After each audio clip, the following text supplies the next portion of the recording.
We're ready to go live, members and members of the public and officers. Thank you. Right. So, good afternoon. I'd like, you're a very long way down there. I'd like to welcome you to this meeting of the Corporate Parenting Subcommittee on Wednesday, the 13th of November, 2024. The Council allows filming and photography at its public meetings, so please feel free to take pictures or share on social media during the meeting.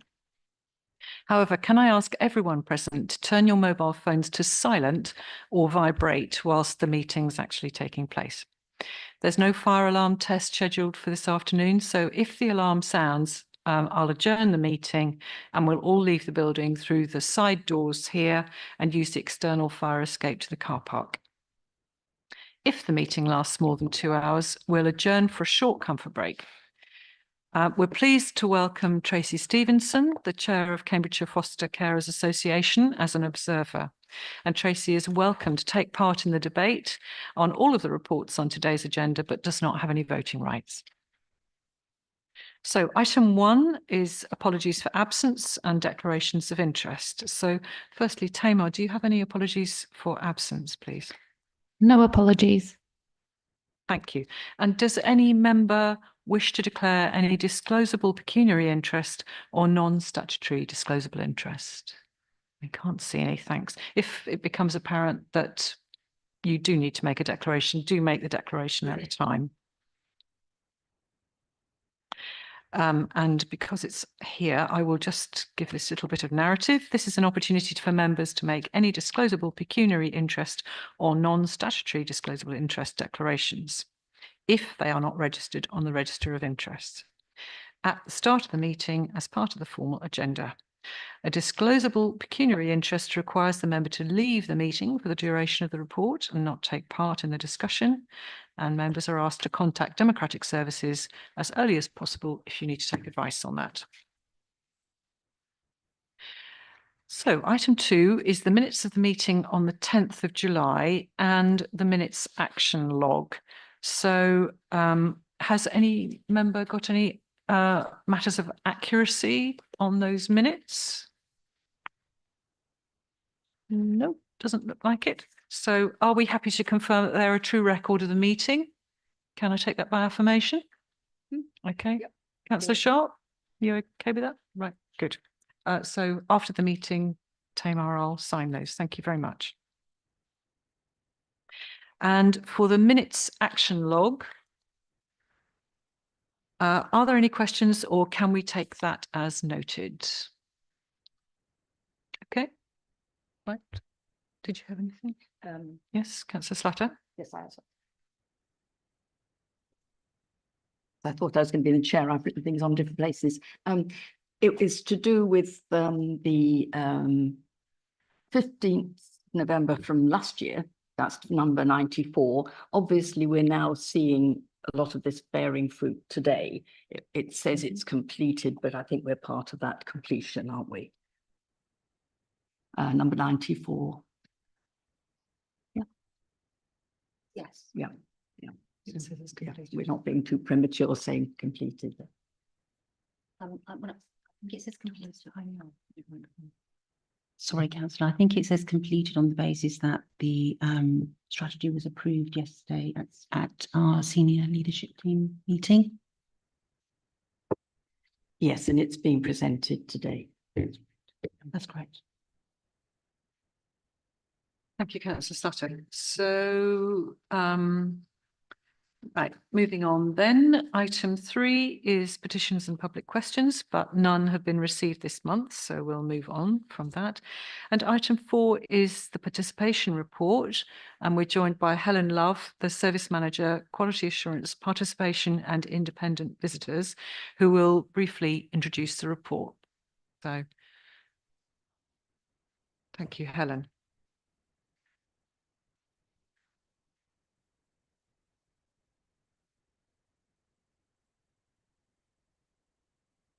Good afternoon. This is the participation report looking at the activities undertaken by the participation service since last report.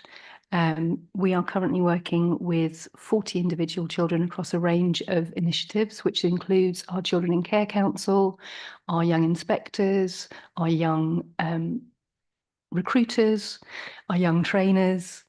We also have activities with care leavers, You Ask Young Children, and a selection of that is in the report for your attention. Thank you very much, Helen. Thank you very much for the report, and thank you for the work the officers have been doing with our young people. We very much value it.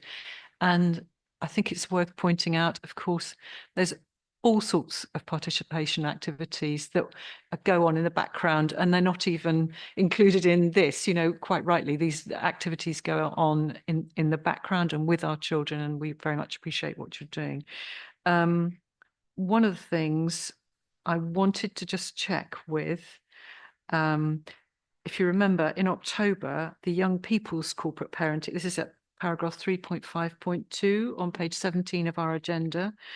It refers to the Young People's Corporate Parenting meeting. And that theme was education, as is this one. And I was thinking we might see a report from that corporate parenting young people's meeting to this, but it says the report is due for submission prior to the date of the meeting, and therefore comment in the meeting will be included in the next report. I'm assuming that's referring to the next corporate parenting meeting.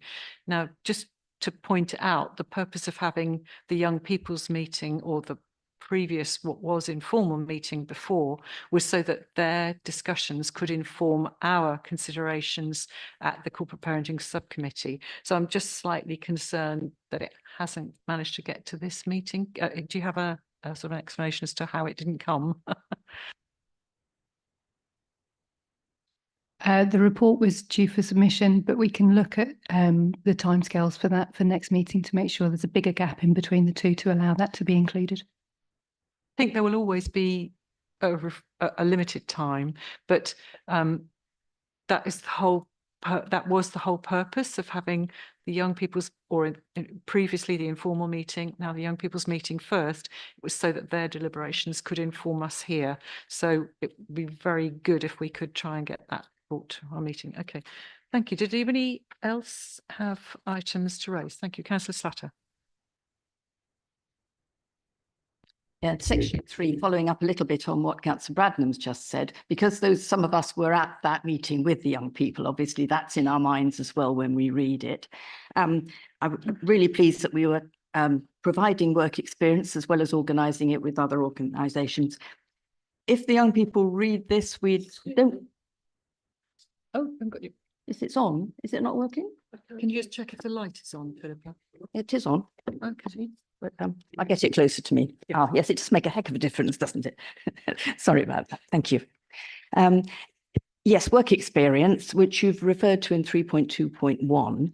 I know it's a new venture, and thank you very much. It's not at all easy for the people providing the work experience, but we do know that the young people didn't all have a terribly satisfactory experience, and I don't think we should claim that they did. And if they did read this, they might think we were ignoring that. On to 3.2.2, that again, a really interesting example of how a particular individual young person was very much benefited by something being picked up.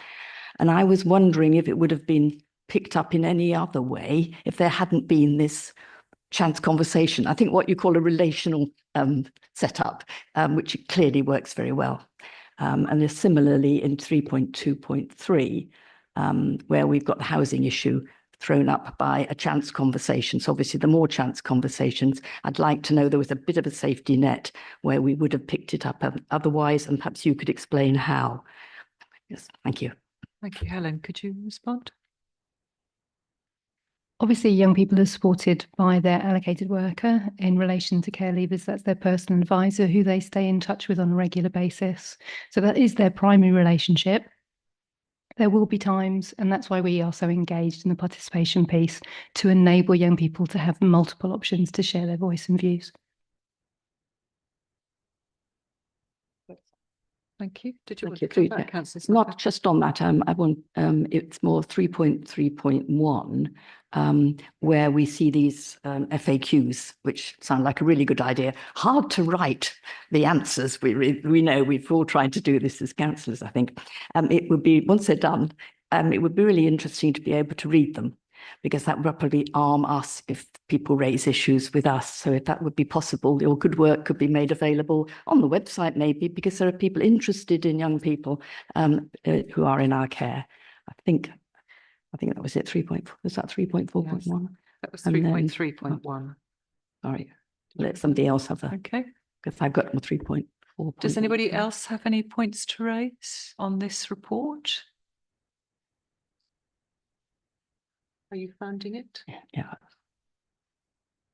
Yes, in 3.4.1, it's moving on a little bit. I was really pleased to read that, because I've been concerned about keeping in touch with young people out of area.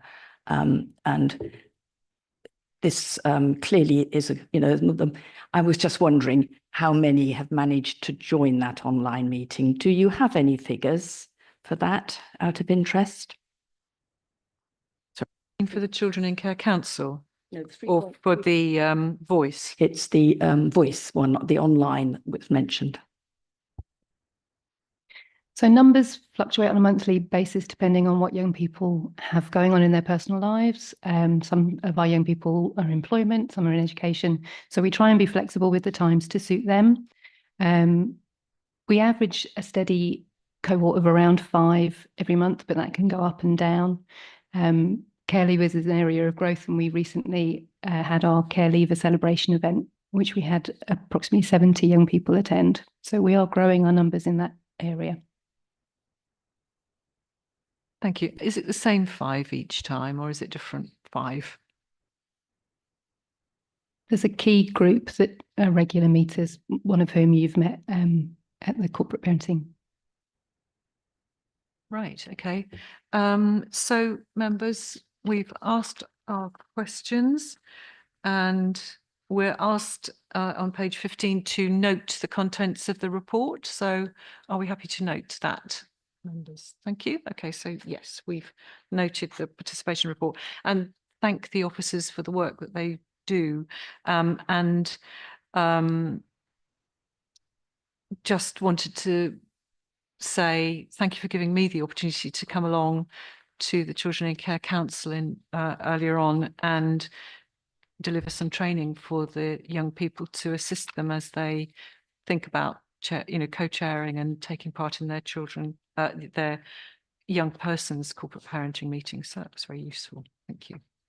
Okay, so we move on to item 5, which is the corporate parenting monthly performance report. And our recommendation is to review the monthly performance report. And obviously, if we have any things to raise, then we can. So, Ranjit, is that you or? Oh, right. Sorry.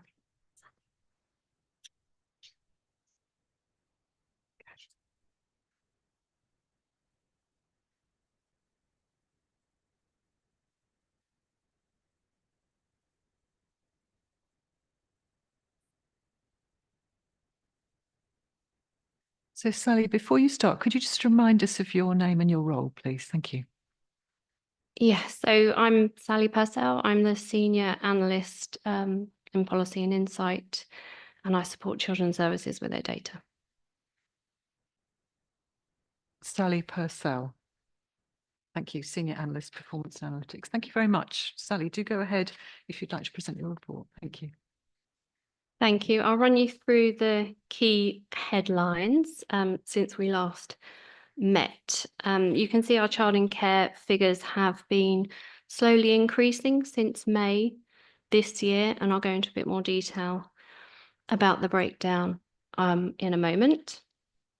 But moving through the report, you can see that we're consistently hitting our targets for the timescales of our children in care reviews. Our visits had a peak in improvement in July and have a very slow decline since then.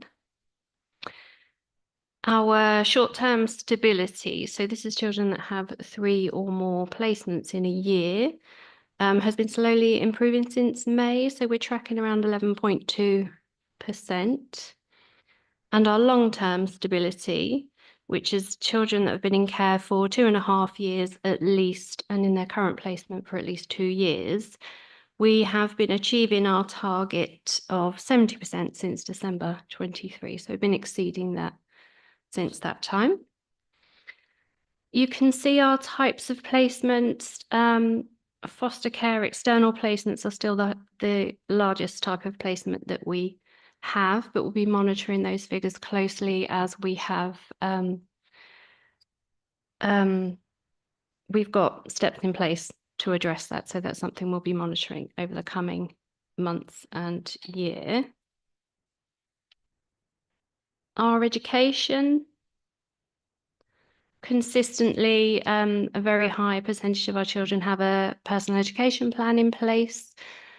I do need to point out the number of school-age children in good or outstanding schools is not correct on the report. That's actually 84%. Apologies. Sorry, is that the 66.6 should be It is. 84? Yes, for the summer term 24. Okay. Okay, our adoption, so those children that cease to be looked after because they've been adopted, is consistently tracking above our target at around 26%. And the timeliness of our adoption process, we have 2 measures. The time to placement is an average of 402 days, which is below our target. And the time to find a match for those children is consistently above the target. It's a national target that we use, which is quite ambitious. Our health, so initial health assessments, you can see we've only got Q1 figures in there. Okay, so Q4 for 23-24 and Q1, we've got much higher figures, still below the target, but much higher figures. In Q2 this year, that figure has come down to about 26%. It's not included in the report. But we know that's because 50% of our children that became looked after in Q2 are unaccompanied asylum seekers. And consistently, we have problems with getting their initial health assessment completed. Whereas in Q1, where you can see we achieved 35%, only 6% of our intake were unaccompanied asylum seekers. Okay. Should we, I think probably I've tangled myself up here because normally we just ask you questions. Okay. but thank you.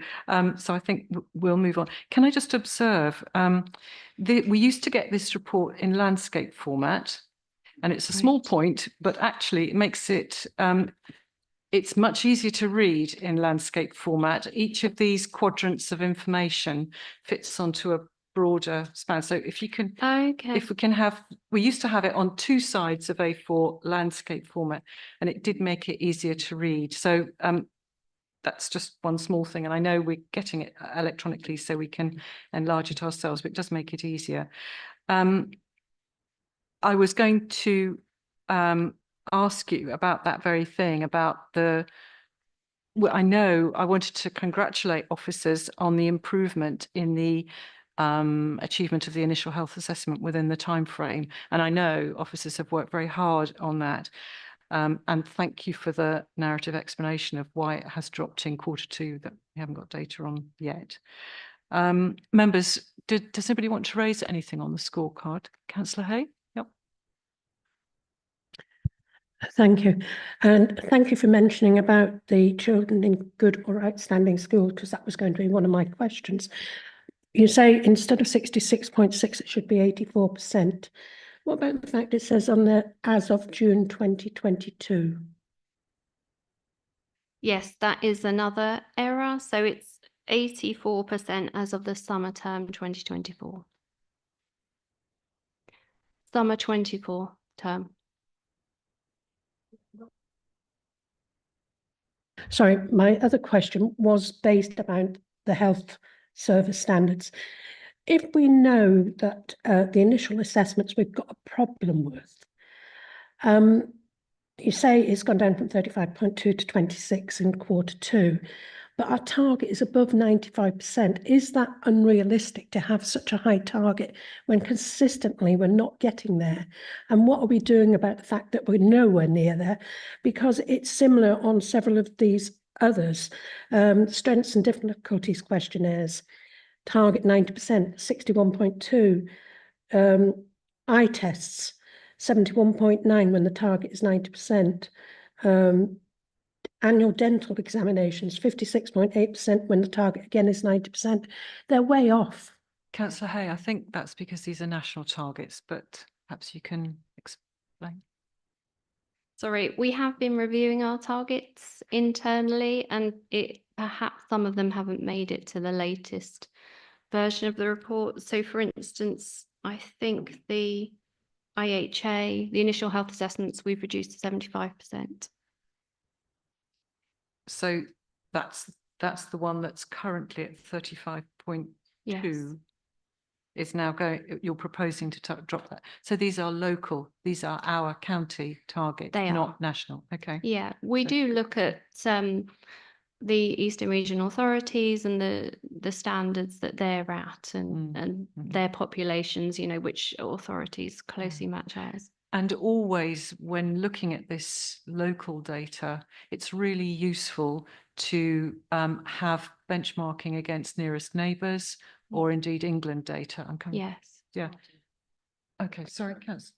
Oh, sorry, yeah. Sorry, I'd just like to give a little bit of a explanation about the initial health assessment data. We have done a real deep dive into the areas that we can improve. So over the last few weeks, we've met with our health colleagues to understand how we can improve the initial health assessment completion rate. As Sally has highlighted, that 50% of our children that enter the care are unaccompanied asylum seeking children. Now, the majority of those children come through the National Transfer Scheme from Kent. So we have worked with Kent to get clarity on whether the National Health NHS number, sorry, forgive me, is issued on their arrival, and if it is, it needs to be provided in the documentation that's sent to us. So what they have done kindly is provided their communication team that will be able to give us clarity. So working closely with our health colleagues, that there is now a solution. Whether the child arrives in our area with an NHS number or not, that matter is now resolved, so we can proceed with the initial health assessment timely. So we found a solution to that issue. So hopefully over the next few months, you'll see an improvement in that national key performance indicator. You're welcome. Thank you. And Councillor Slaughter? Yes, thank you for that explanation, because it's a reminder that, you know, there's other stages they're going through and quite traumatic ones too. Yes, I had a couple of questions. I'm obviously also glad to hear about the 84%. I think we did have a little question that we raised and might be of interest to the public, who we do speak on behalf of reading this, and that is what is the Cambridgeshire context in terms of what is the percentage of good and outstanding schools, because they can't all be outstanding by definition. So that was just one issue for the future, perhaps. I noticed that we no longer have figures to do with staffing. It would be interesting to know why those no longer appear, because I think I was always interested in the caseload that our social workers are undertaking. And that was, and the other issue about the stability of homes, I think it will come up with the foster carers report in terms of how do we set our target. I'm very pleased to hear it doesn't have to be a national one. So it could well be that we look again at that in other contexts. Those of us who went and listened to the young people know that they don't necessarily consider moving, certainly at the beginning, to be a bad thing, and certainly sometimes during the course of their young lives. So we'll come back to that. But the staffing? We haven't been presented any data on staffing. You haven't, but we can certainly include that. So normally data. in the past, we received information about the number of social workers and their caseload and the number of supervising social workers. So we could see how the officer cohort was working. And maybe what we ought to do is send you a copy of an earlier version of this so that you can see why we're making these points. One of the other things I wanted to raise, it relates to the point about the 84% in percentage of school age children in good or outstanding schools. Now, if you take the whole cohort of children in Cambridgeshire, some of them will not be in good or outstanding schools either. So what I would like is a comparative to the not in care population. I'd just like to see how are our children in care doing in terms of good and outstanding schools compared to the children who are not in care in good and outstanding schools. It's like a benchmarking against what's reasonable. And we can't have everybody in good and outstanding schools because it doesn't work like that. But it would be useful to know that we're not, slipping back too far. So I'm going to undertake to send you a copy of the original formats so that you can see what we're asking for. I'll send it to Tamar so that she can make sure. That's a job for me. Right. And Councillor Sharp, do go ahead. Thank you, Chair. I'm relatively new to this committee. I've only been on to a couple of them. So one of my questions, and I'll touch on what's been said just now. If I go to page 28, we've got the target of 546 for number of children in care. We're at 681 at the moment. And I'm trying to understand it because we were at 679 October last year, and then it's gone down. Does it trend lower during the summer is my first question. So Well, I'm new, so I yes, haven't seen previous year's It does stats. change, yeah. Yeah. In which case, it'd be interesting to know why. And then touching on what's been said by colleagues here, which I agree with, is, and I'm going to preface this in that I see our role here as a scrutiny, as a critical friend to ask questions.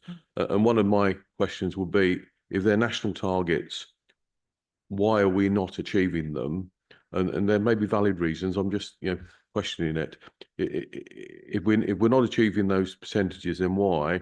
If those percentages are unreasonable because of whatever reason, then yes, I think we need to be looking at them. So, but I think there's a number. If somebody looked at this report and didn't know anything about it, which to a certain extent I'm relatively new, so I've done it like that. I look at some of them and think, God, we're way below where we should be. Exactly. So I think certainly from my point of view, it'd be helpful to try and understand why we are, and that maybe not in a committee meeting, but that may be. So That's where I'm coming from. I think Absolutely. because I it's think that's our role. yeah. Is partly our role here is scrutiny, Yes, is a critical friend. absolutely. So two things.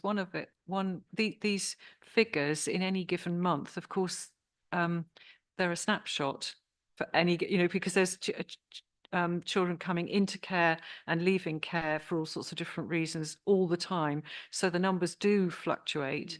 And also, I'm always slightly puzzled by the concept of a target, because obviously we're just recipients. We are obliged to look after children who need our care, however they arrive, and that might be through unaccompanied asylum seeking children. We're looking after a cohort all the time that come in through Kent, or indeed Grimsby or anywhere else. That we have a responsibility. But in terms of the targets, I had been erroneously under the impression they were national, but you've told us that they're local. And so I wanted to know, and this is harder, was there a time when these targets were close to what we achieved, or has it always been much more than we've been able to achieve? So could you respond to that first? Oh, sorry. Oh, sorry. Yeah. Yeah, sure. Thank you. Is that microphone okay? Excellent. Thank you very much. So the council approved a new performance framework at SRP on the 31st of October. And on the back of that, there's going to be a SEF Directorate dashboard, which will have a comprehensive data set with revised and reviewed and agreed targets in inverted commas for all of the measures that are really our strategic priorities. And they will be the ones that we report on here going forward.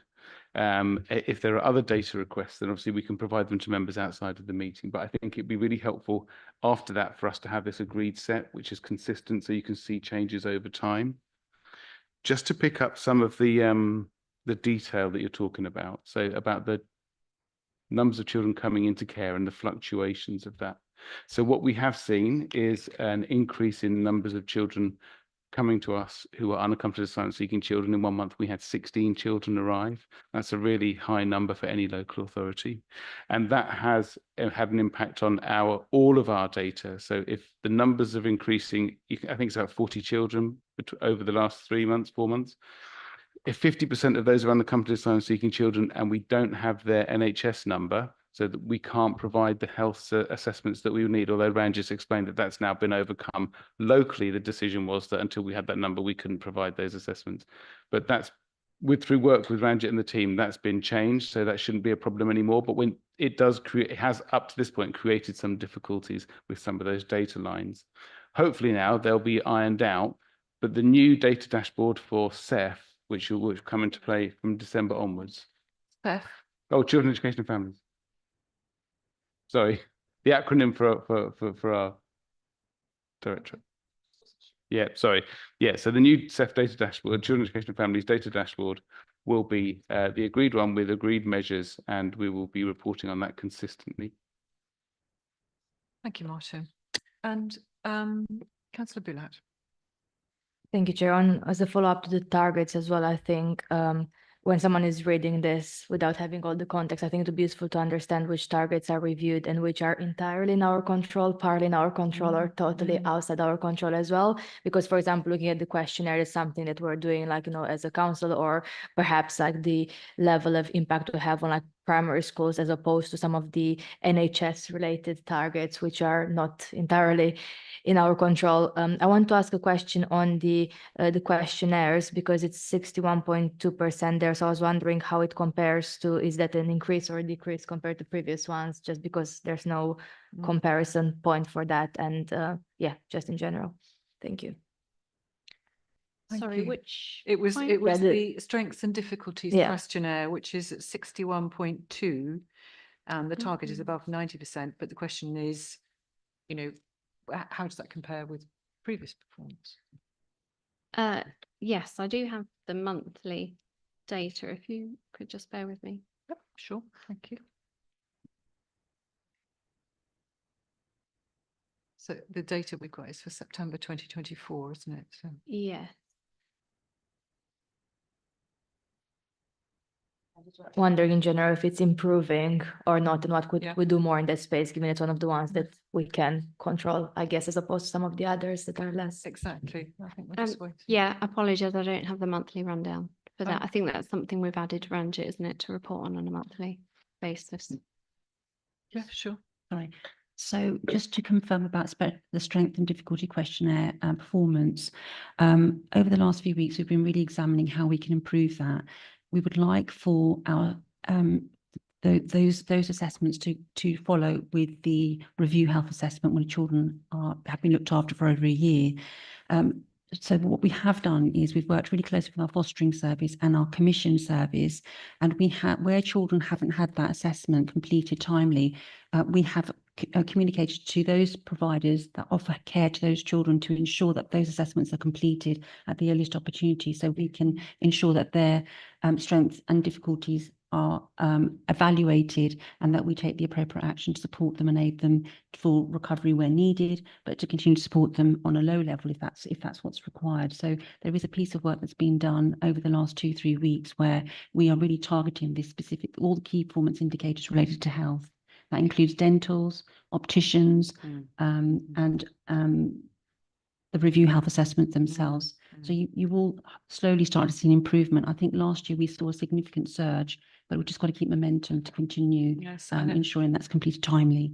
and I know you work very hard to make sure that children got dental appointments and such like. I have a question, but I'll come to Councillor Hay first. Thank you, Chair.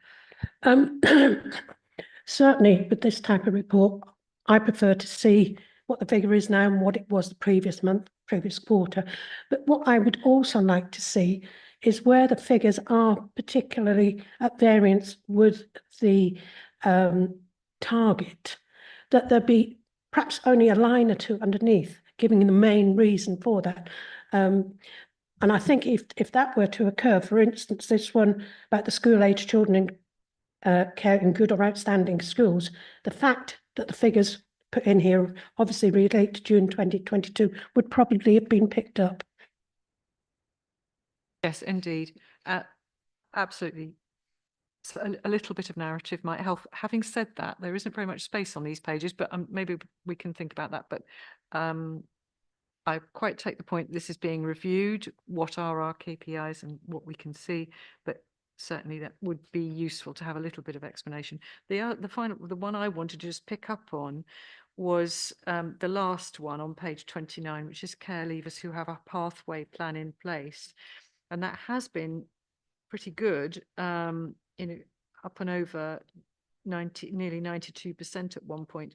And then as it's gone down into September, it's reduced. Is that just because of the educational academic year, or is there an explanation for that? So in the month of August, our data had slipped on the basis that we had a shortage of personal advisors. In the month of September, we had 6 personal advisors join the service, and you will slowly see an increase in the pathway plan completion rate improving. And I think, in fact, as of today, I think we're at 83%. Sally, correct me if I'm wrong. Yes, that's correct. The September figure should be 83%. And actually the drop in performance was a change in the way that we measured the target.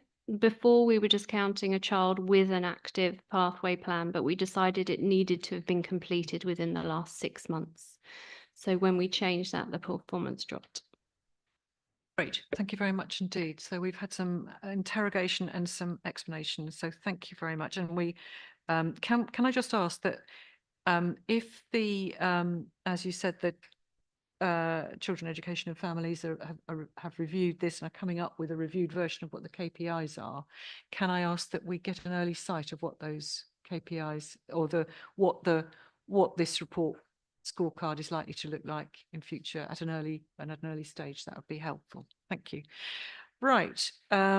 So we've been asked to review that report, which we have. You've heard our views, officers, and I'm sure you'll take those on board where you can.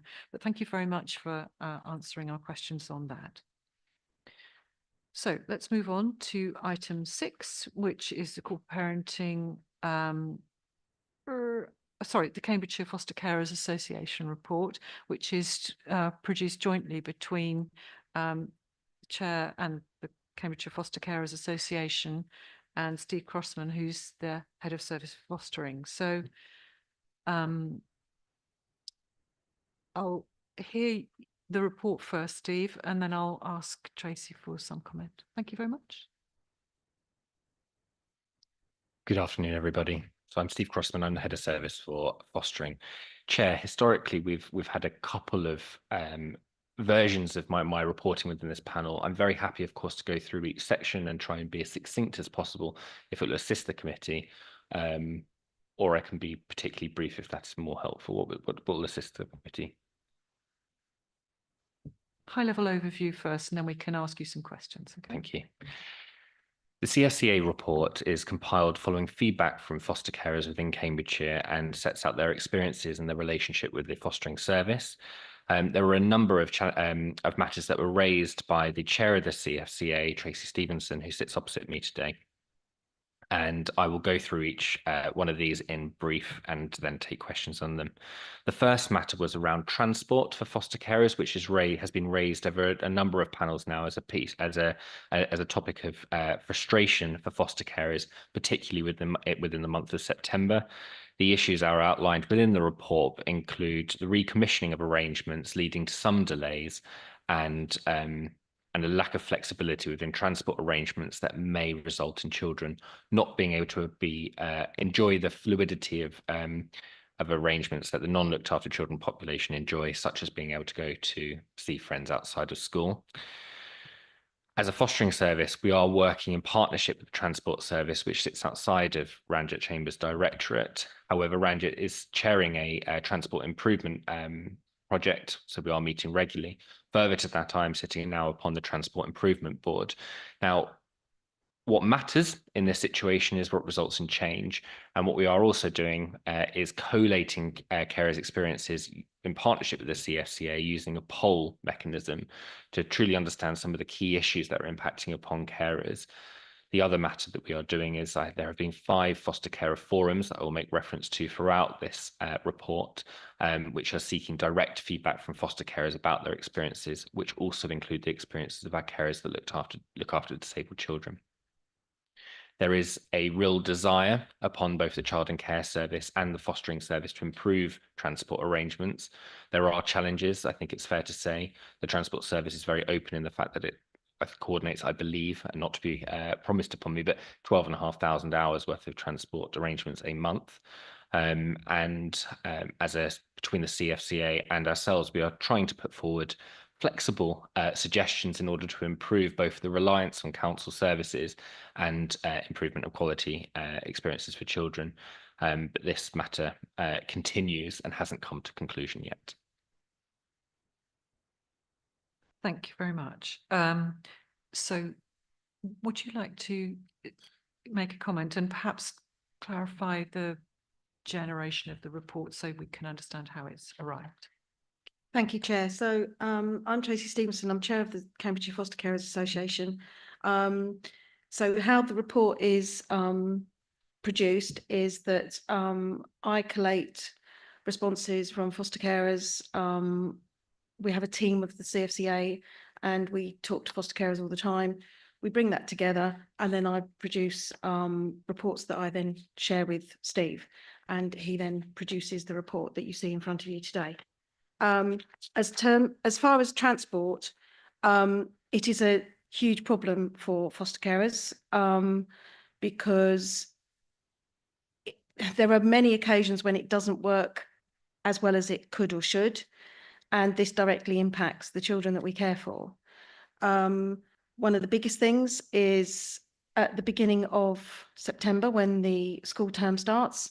Each year, the tenders have to go out to get new transport contracts, and there seems to be quite a significant delay in those happening in time for the first day of school. So there is always a nervousness from foster carers how their children are going to get to school for the first week or 2 of the term. Then if there are any changes in where they're living, or their I don't know, maybe they're going to family time after school, or they want to do after school clubs, foster carers don't have access to change that easily. And in cases, there will be taxis and transport arrive for children that is not required. And we want to try and avoid that waste. So we have been looking at some creative ways of perhaps foster carers doing some of that and how that would work.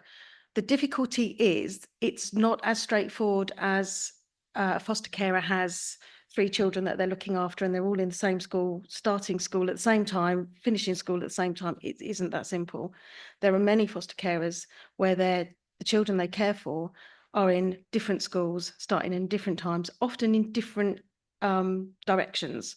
So you can't be in 2 places at once. So it does make it very difficult. Was that enough? Thank you. That's very helpful feedback. Did you want to talk about so that was transport. There was also child-centred and remuneration and savings. Did you want to talk about those yourself? I can go on to that if Steve isn't going to present. No, I think Steve had done his overview. Is that so it? if you want Okay. to give us Yeah. detail. Oh, sorry. Right, good point. We can, if members have any questions about transport, let's do that bit first and then we can move on. So, Well, my question really is, what can we do about this? It's gone on and on and on. I think your phrase elsewhere in some of our reports is drift and delay. So we realise it's not simple, but if the foster carers are coming up with good ideas, and let's act on those. And I know we have insurance and contracts and rules to obey.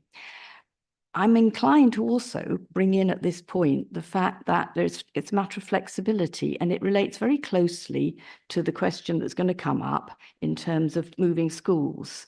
So whether we look at it in that way or not, when we have transport appeals, we look rather sternly at parents who are expecting free transport when they've moved house, because we sort of build into what our assumptions are that it's better for a child to go to school close to their community and build up those friendship networks and have that independence that goes with taking themselves to school and back at the time they need. And it seems to me that there's an element in here that we may be fixing ourselves too closely to an academic study made from 2013, which will probably be referred to in a minute, in terms of whether we should avoid children moving school as a priority. So I just throw that one in now, because I think these are linked, these two problems, and we mustn't move on without thinking of something we can do. And we want some answers on this. Thanks. thank you, Councillor Slatter. Did you want to respond to that, Steve? One of the other things maybe you can take into account as well is on the point that Councillor Slatter has made, my concern is that's linked up with academic success, and absolutely at secondary school, I can understand there is a need to keep children in the school where they're working towards GCSEs and such like. But at primary school, is that still such a driver? Would it not be easier to take them to a school where they are closer to their foster carer? And anyway, perhaps you can talk us through that. Chair, with your permission, what I would like to do is separate those two issues. So the first issue I'll respond to is around transport and the comments Councillor Slatter made around drift, if that is okay, and then I'll talk about transport. So I think, if I'm being honest, both all sort of our colleagues in corporate parenting sit rather frustratingly with the issue of transport, but not non-optimistically. Now, we do have a new director called Sarah Callahan who sits, and I understand is within the manages elements of the transport service, which is encouraging because it enables us to see things afresh. Well, as a fostering service, what we are very keen to do is collate the experiences of carers to be explicit about the matters that need to change and what is not possible to change, and then lobby for those changes. There have been helpful conversations, but not conversations, I think it is fair to say, that have resulted in hugely improved experiences for foster carers. And some of the matters that foster carers raise, which I perhaps will not go into detail within this meeting, could be adopted with a slight change of view, which includes matters such as a duty line, so that foster carers can tell the transport providers that if a child wakes up with a cold and is unable to go to school, then transport arrangements can be changed. So as a fostering service, what we sit here today saying is that we understand these issues to be important to carers. We are very keen to avoid any sense of risk. We are very keen to avoid to advocate on the matters that are important to carers and work with our local authority colleagues to improve the situation. It is my hope that when we come back to this in the next subcommittee, there will be an improved response, and we will continue to work with the Transport Service to achieve that. Thank you, Steve. Right. So in that case, shall we move on to child-centred? Did you want to say anything further on that, Steve? Or? The second matter I was only going to speak to was the matter of educational arrangements for children. Yes. Yeah, go ahead. The head of the virtual school is within the room today, and as an educationalist, she is far better than placed than I to speak to the national research impacting upon children and school moves. But what we do want to do is acknowledge that every child is different. Now, every child there should be considered, and such a school move should be considered upon their own merits, their lived experience, their views, their safety, and their support towards attaining educational outcomes.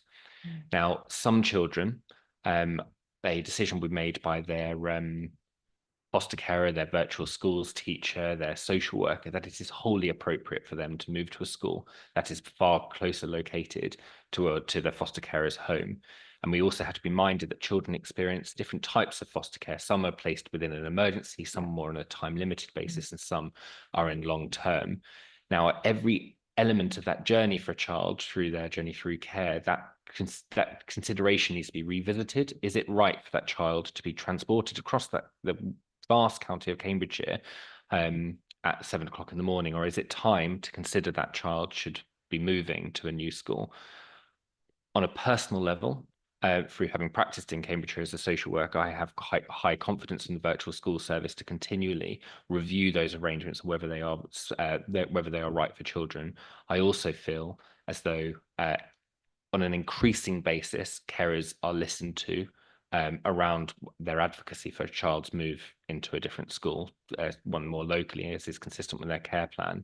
I think the challenge is that children face an incredible level of disruption upon their entry to care.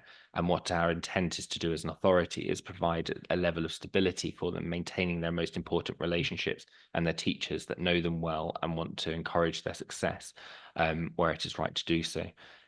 The summary of my response is to acknowledge that every child is different and every case should be looked at upon its individual merits. So in that case, we would be relying on both the virtual school and the child's social worker to determine whether it was appropriate for them to stay in the school that they already were in, or whether to move to a school closer to their foster carer. Actually, one of the other things we need to bear in mind is that not all foster placements stay, and we've got data elsewhere that says, you know, children have moved. So it would be really unfortunate if they moved to a school and then that foster placement, foster home broke down. So, and then they'd have to move again. So yeah, absolutely. I think we have to be led by the people who are closest to the child. Thank you. Okay, so let's move on to paragraph 3.4, which was relating to child-centered issues. And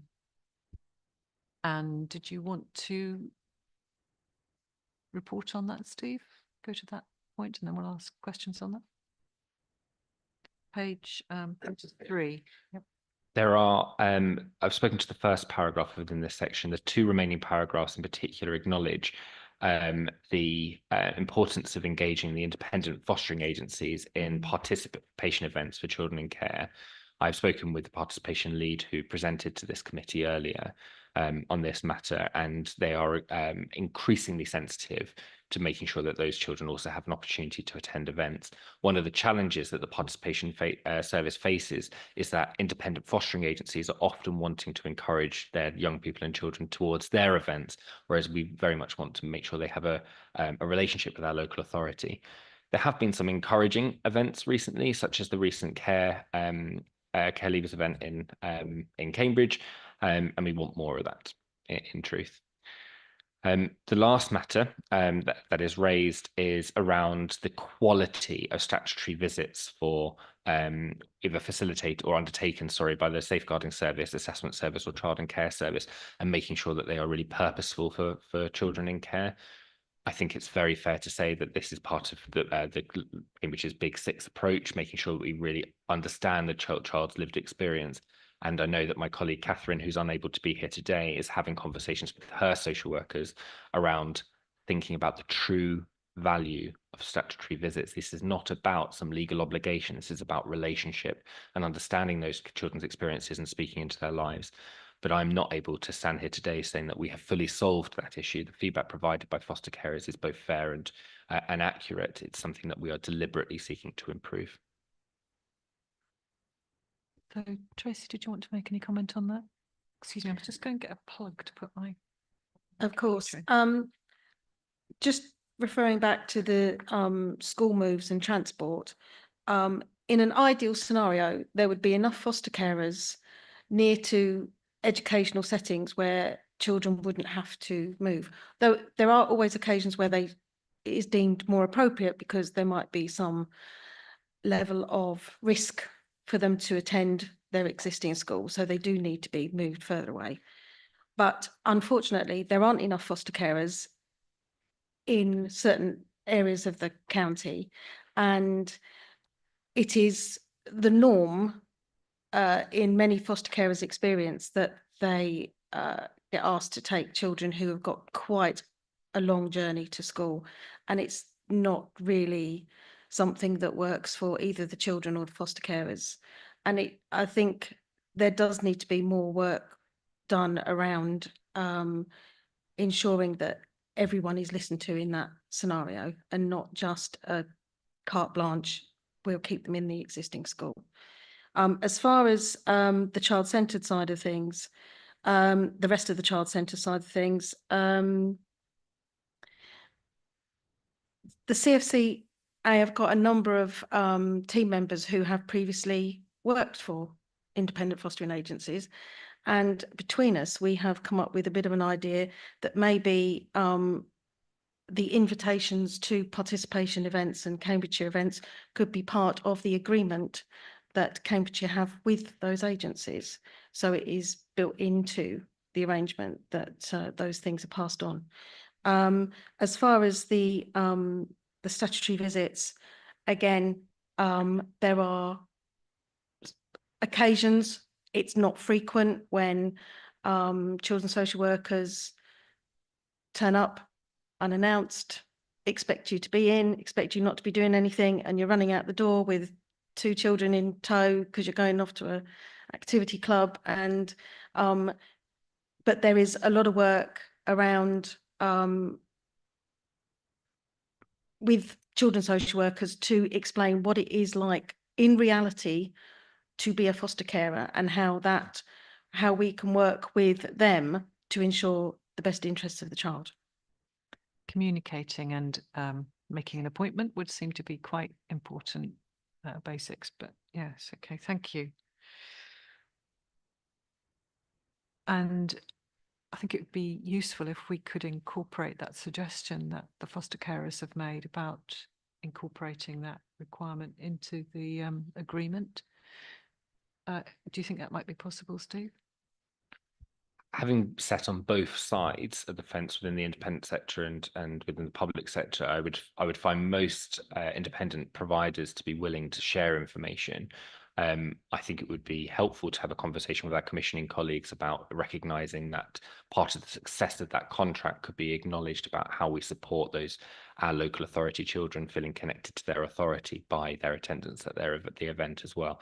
So that'd be a conversation I'd be very pleased to take away and have with Lucy Munt. And ask you to do that. That would be great. Councillor Slatter. Yes, I'd like to pick up on that issue of statutory visits, because this has come up also directly from the young people at in the informal meeting. And if we're serious about what we say about the voice of the young people themselves, they say very clearly there's nothing, they hate it when they're suddenly hauled out of a class. They are immediately identified as different. They use the word stigma. We cannot ignore that. And presumably it also applies to the independent visitors. When you say statutory visits, that may be an umbrella term, I don't know, but it'd be social workers and independent visitors. To do that out of school hours and after arrangement with foster carer would appear to be something that modern technology makes much more easy. It may mean that social workers work different hours, but it's not unlike the health service, where we are learning that apps and so on do enable appointments to be made at a generally convenient time to the patient in that case, but in this case, the child and their foster carer. And then you do have presumably better visits, and also you don't have any missed visits, because presumably if social care workers turn up unannounced, they may find that nobody's there. So it would just appear to the outsider just common sense. Thank you. Thank you. Right. Yeah, sorry, yes. Ranjit, do go ahead. Thank you. So I just want to just touch on that comment about statutory visits, counsellors letter. So in relation to the conversations that you're referring to was in relation to the personal education plan review meeting where children were in school and they had expressed concerns about having to leave the classroom to attend a personal education planning meeting. I think we're talking about statutory visits, which are children's looked after visits when they're visited in their foster home. And I think, Tracy, you kindly raised that there's been times when appointments haven't been arranged. Sometimes unannounced visits are expected to take place. However, we do make every effort to ensure that when a visit is undertaken, the child understands the rationale for why the social worker is visiting. And Steve has quite highlighted that we are improving on making sure children understand that visit and what the purpose of the visit is. In addition to that, what we are trying really hard to do is make sure that our children's visits are planned and coordinated for the next visit. So there's a clear understanding of when the child was last seen and when they're next due to be seen again. And a lot of work's been done in that area. So just wanted to emphasise that. Thank you. I identified there was two different sorts of visits being talked about there, but yeah. Right. Okay, I'm going to move on then to remuneration. Just to be careful, remuneration, REMUN, is what we're talking about here. So, but it's an important point. This might be, part of a quite big key as to whether we retain our foster carers or not. So, Steve, did you want to just talk about that for a bit? Thank you, Chair.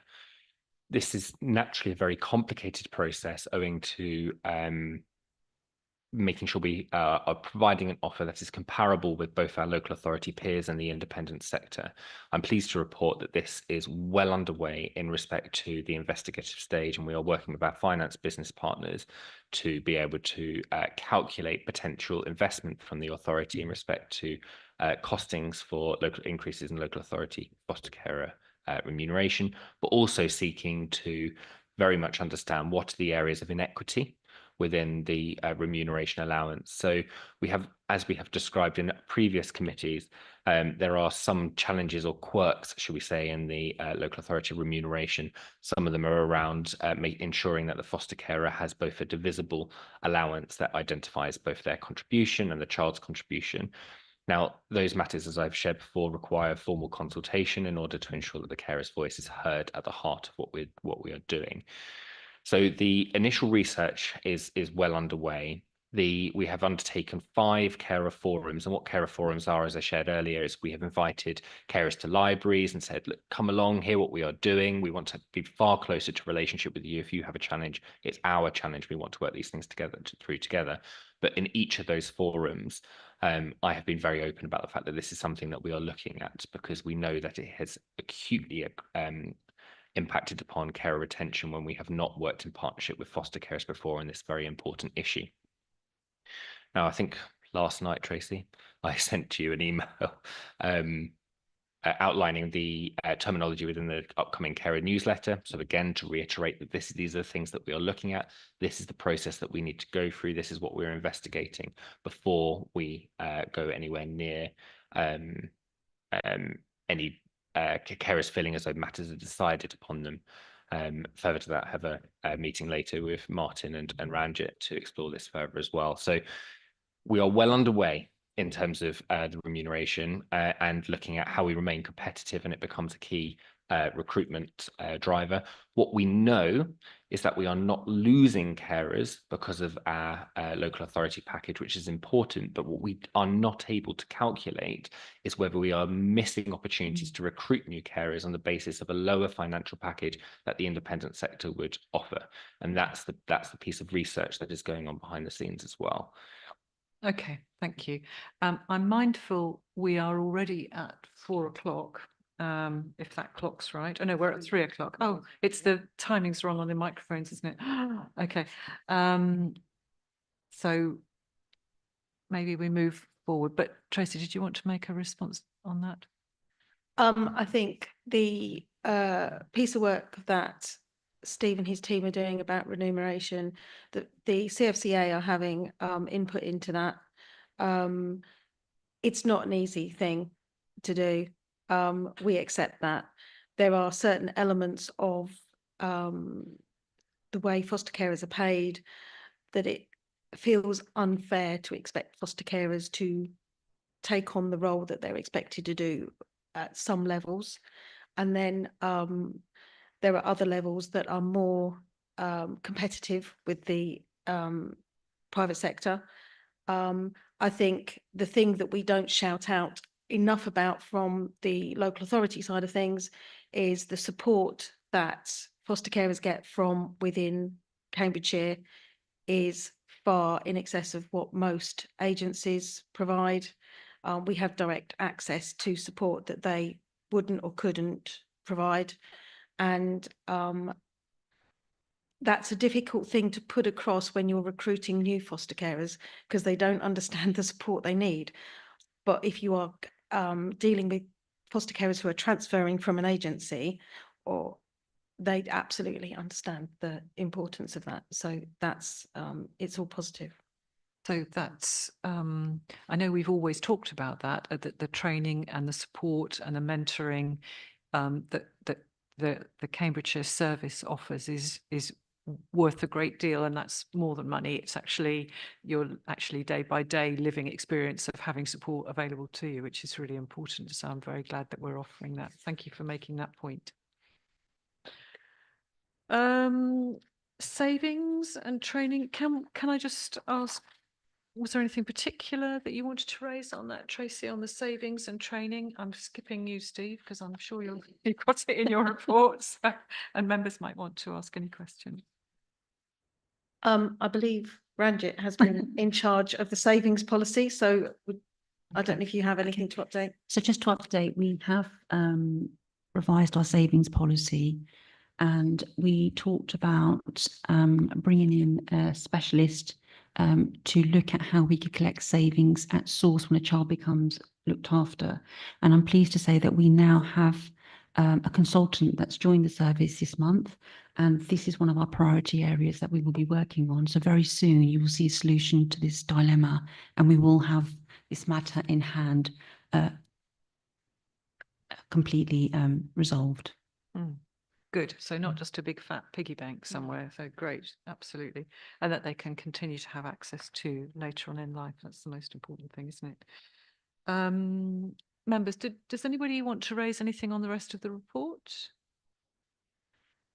Can I just say thank you both for the input that you give us in this report.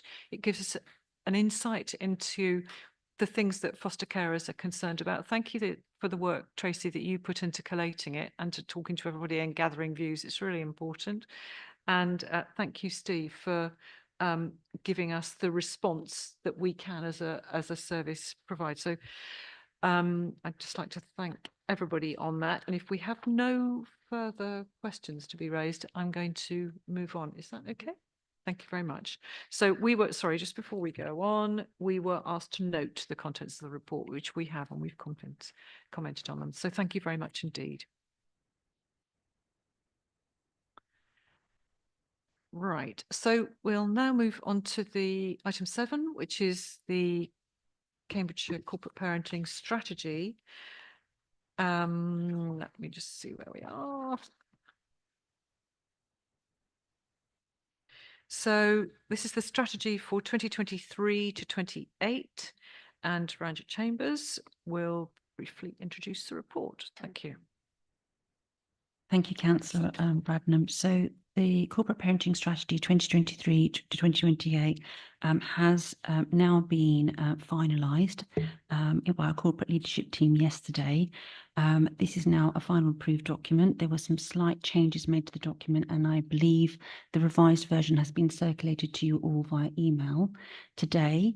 The key changes in the document were the change of the word of staff to colleagues. And I think there was 3 areas where that was noted in the document, and they've been reviewed and revised. We have moved the priorities to the top end of the document after our conditions for success. And the other changes were we added the full title of Councillor Goodliff and Councillor Bradnam. And we have moved the councillors in the forward at the top of the document. So the strategy has outlined 5 key priorities, which have been completed in consultation with our children and young people. So the language and the terminology used to describe the 5 key priorities has been completed with them. We had the pledges, new pledges completed for our care leavers, which again was co-produced with members and our children. There's a forward that's been created with the children who have actually expressed their voice, which is added into this document. The priorities fall under after the conditions for success. And there are 5 key priorities that have been identified, as I've already said, which start off by saying, introducing what our children have said and how we will meet what our children have said by the statement of we will. These documents have been carefully planned and considered with key partners, key stakeholders, and each of the priorities identifies what will success look like, and then it also highlights who will this be delivered by. So that is kind of the introduction of the strategy. It's a 5-year strategy. We would like to provide you an update annually on the progress being made, and this is there will be regular reviews with our children and young people to get feedback from them on the progress of the priority actions that we have said that we would deliver. And I'm opening this up to any questions that members may have. Right, so members, just to be clear, we're in a slightly confusing situation where we've received a version of this document either directly or via the website, and then subsequent versions were posted to the committee website, not as a general offer to the children, but to the committee website for us for our consideration today. But then it's gone through senior leadership team who've now approved it. So with all due respect to all sorts of things that members might wish to say here, I'd like to understand if we have any opportunity to influence this at all, if we think there's something that we need to influence, or is it done and dusted and adopted and we can't change it? I think I'm happy to have a conversation outside of the meeting and hear what the matters that might be that you want to raise, Councillor Bradnam. Okay. I think for me that it's a bit puzzling the order in which it's happened.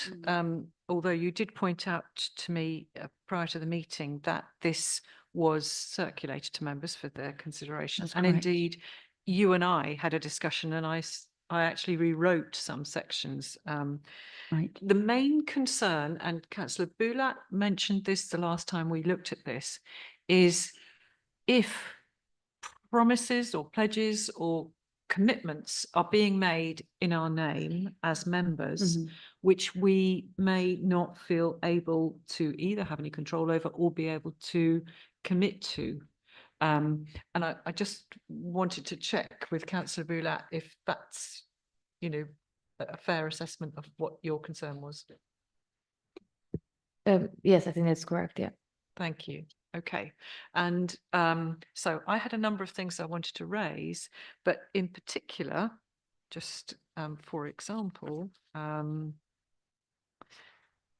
because we discussed it on a previous occasion, something in our strategy had prompted the young people to say, are you going to give me a house then? And so there's this, what I think is absolutely important in this is that we don't make promises to our children in care that we can't keep. And so we want to be realistic. That's important as parents too. You know, sometimes you have to manage children's expectations. Sometimes you have to manage adults' expectation. Sometimes it's reasonable to say, I'd love to do that, but I honestly can't. And I think all we're going to be able to do at this stage is this, and we'll work towards that. Do you see what I mean? So some of the,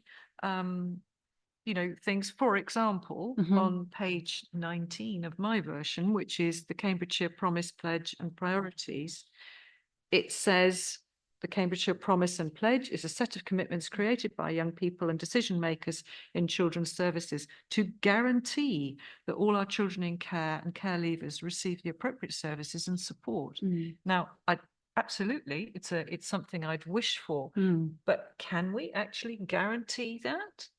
I find it hard that. Okay, can I respond to that, Yeah, sure. Councillor Bradham? So firstly, the document that you referred to relating to the children and young people raising concerns about we were buying them homes with the pledges. So after that conversation, which we have discussed in the committee meetings, we met with the children and young people to really outline what the offer was. After that, we published our local offer. We made sure children and young people understood what that offer means, how they access it, and what support's available to them to access it. That piece of work is done with personal advisors and social workers who meet with the children and young people on a regular basis. So they're very clear.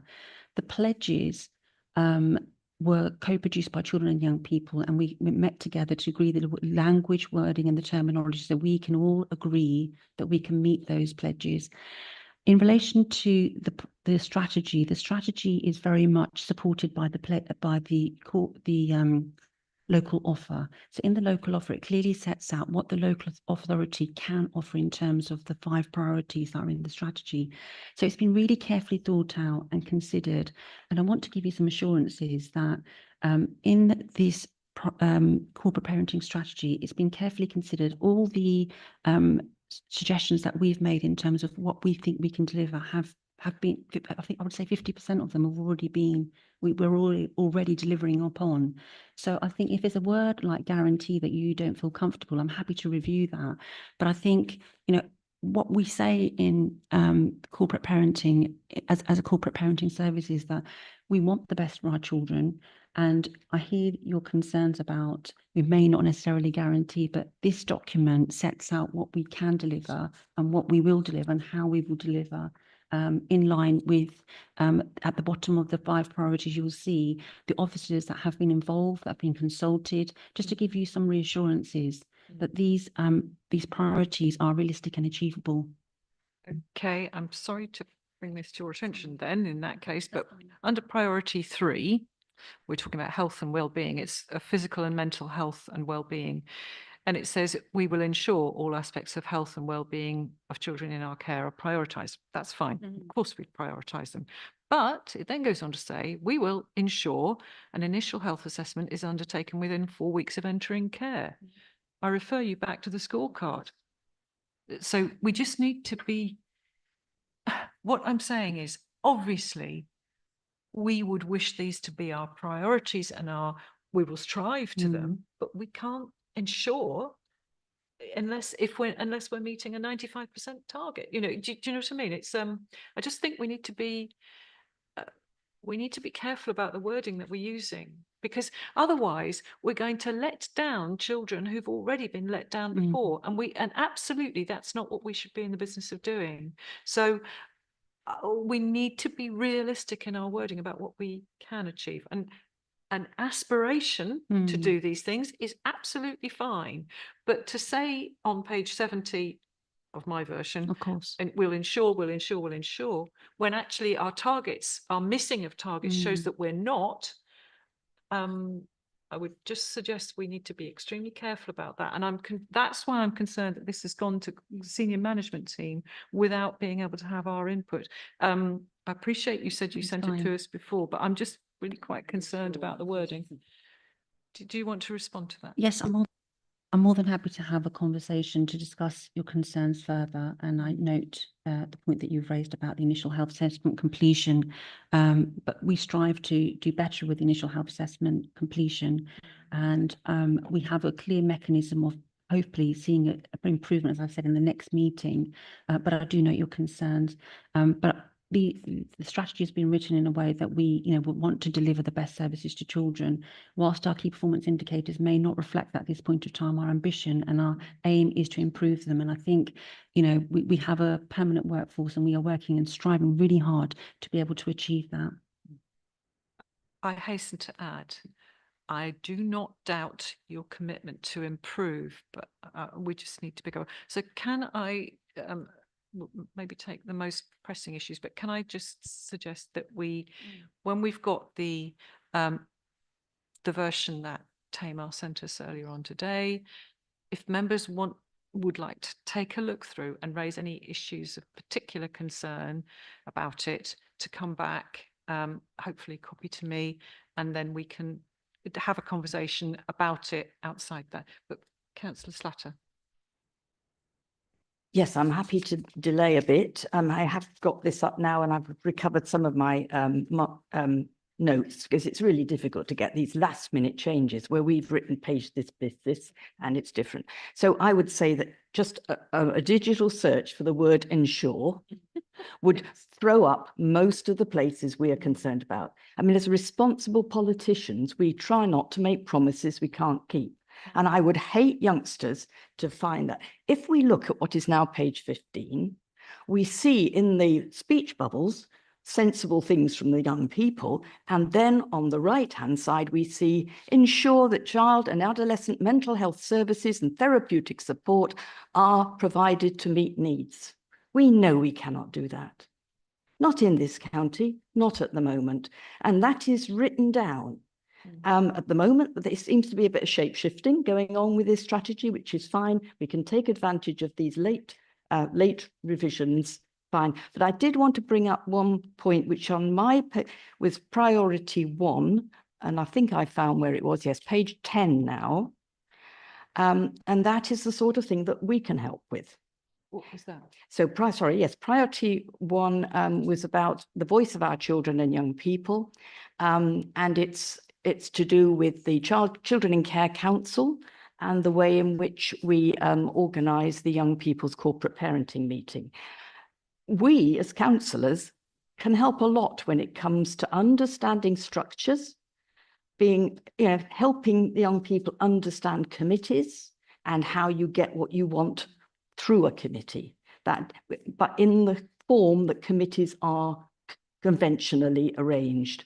So, for example, I don't know how the Children in Care Council is organised, whether it's like school councils or whatever, but some formality there will obviously be a really good place to learn these techniques, because we know that from what we've seen of some of those young people, they are the ideal people to help us to make the changes that they need for them to engage us as advocates, because they've learned some of the right techniques, and that's what we need to give them, because they're going to have to do much more self-advocacy in future in their lives than our children and grandchildren, perhaps, would be my point. So that on that priority 1, this is where we can help. It says facilitate opportunities for young people to share. This obviously, I know that Councillor Bradnam has already done a session with PowerPoints to show them how to do it. I was just raise one question, and that is, we have as undertaking, we're going to increase the number of children. I'd like to know how many are participating and attending in the Children in Care Council now, or, obviously write it in later. You won't be able to say yes. I don't know, is Helen still here? Yeah. But so we can actually see, is this going up? Can they actually see it's worth getting involved? They will have an effect. They will see and hear the effect they're having. They will see, and that encourages democracy at all levels. Yeah. Thank you. Thank you. And I'm sure if members have issues around the strategy, let's keep on talking about it. Thank you. So we're being asked to note the report at Appendix 1, which we've done, and other comments can come through to officers in due course, and thank you for accepting that they might, you recognise that we might wish to do that. Right, so we've noted the report and we'll pick that up later. Right, so next item is agenda item 8, which is placement stability for children. And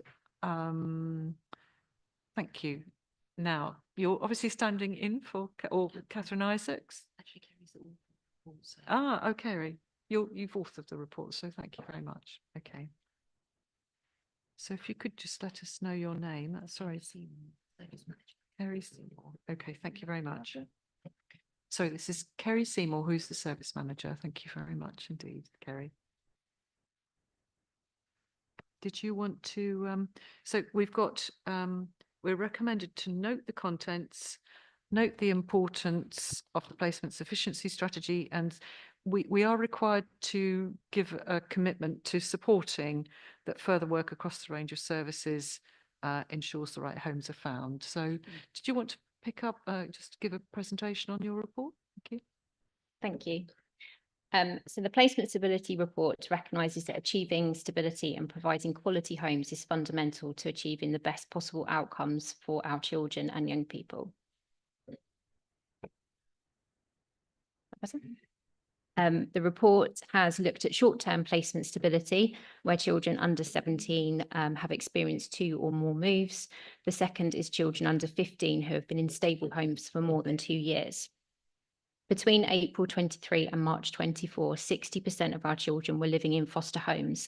The remaining 40% is made up of home setups, such as residential, supported living, adoptive placements, secure units, young offender provisions, and mother and baby settings.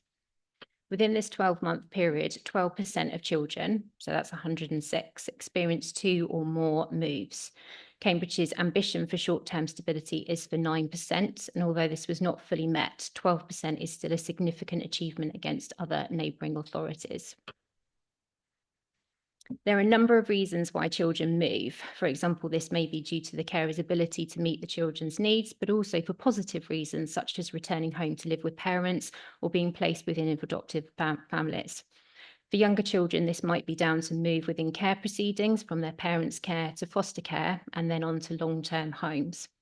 Some children move so that they can be reunited with their siblings or return home to a family member following positive assessments. Our data tells us that the 13-year plus are more likely to experience a move. Again, some of this can be for positive reasons, such as returning home to a family member or stepping down from a residential. Our highest number of moves are for our 17-year-olds, but some of these reasons are related to preparation for independence when moving to, for example, lower levels of support, or moving buildings but remaining with the provider so they can perhaps be nearer the city centre or nearer college. In terms of long-term stability, out of 203, 148, which is 73% of children, had been in the same placement for the last 2 years. Our aim was to achieve at least 70%, and therefore this was achieved. There were 55 children and young people who had to move to a new home. Some of the moves were for positive reasons, such as I mentioned, such as returning to their parents, moving to live with a family member or adopters. Our data tells us that the age group between 11 to 15 was our highest rate of moves, and that this was the most likely because carers were no longer able to meet their needs. We continue to work hard around the children where long-term stability has not been achieved, especially around identifying the right family. We are also working to develop our matching processes to help strengthen this overall aim. We are also working hard with providers, carers and children and young people to try and minimise placements ending by holding stability meetings to review what things are going well and not so well, and looking at a multi-agency group how this might be resolved. We call upon colleagues such as our reunification and placement stability service and our clinical team to look at how we can maintain homes for our children. However, there are still areas of improvement, such as holding stability meetings much earlier. Thank you very much indeed, Kerry. Can I just, given that our numbers of children in care have remained broadly stable, do you think this is an increasing difficulty because of the variation of children who are coming into our care.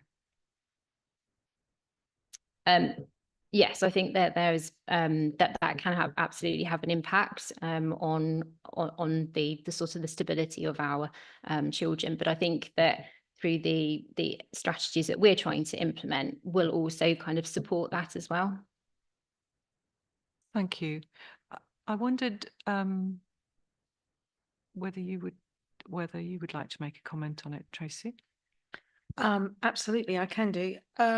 Obviously, foster carers don't want children to move from them. There are, as Kerry said, positive reasons why children move. There are different types of fostering, as I'm sure members are aware, where children, when they first come into foster care, they might be placed on an emergency basis or a time-limited basis. And obviously that automatically means there will be a move. We know they will move from that setting. There are times when it's reunifying siblings, various other positive things. It's not all about the negative, but there are times when whatever support you put in place, the home is broken down, and the best thing to do is to find a new home for that young person. And I know the service works really hard to make that as a last resort, but it does happen. But as I think the figures state, it doesn't happen very often. So I think that's good. Thank you very much for your insight on that. One of the things I observed was that on 3.7, the placements, the most frequent sort of move seems to be, either because it's that children are moving to a new foster home for all good and possibly difficult reasons that have been described, but also moving to a residential setting. And this is where it's been too difficult for foster carers to manage the children and provide them with a safe and secure home. So this is why I asked the question about the difficult, we know that children are coming into care with more types of and more complex needs, which inevitably are going to be hard for foster carers to manage. Did you want to make a comment on that? Of course. So, Councillor Brown, just adding to that, we do have a group of children where there are some significant complex needs. Those children need a high level of support therapeutically.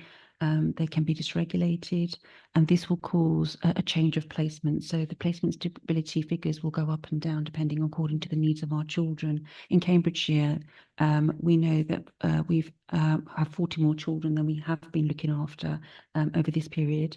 We know that some of the children that we're caring for do need specialist support and services, and we are working really hard to ensure that those services are provided to them timely.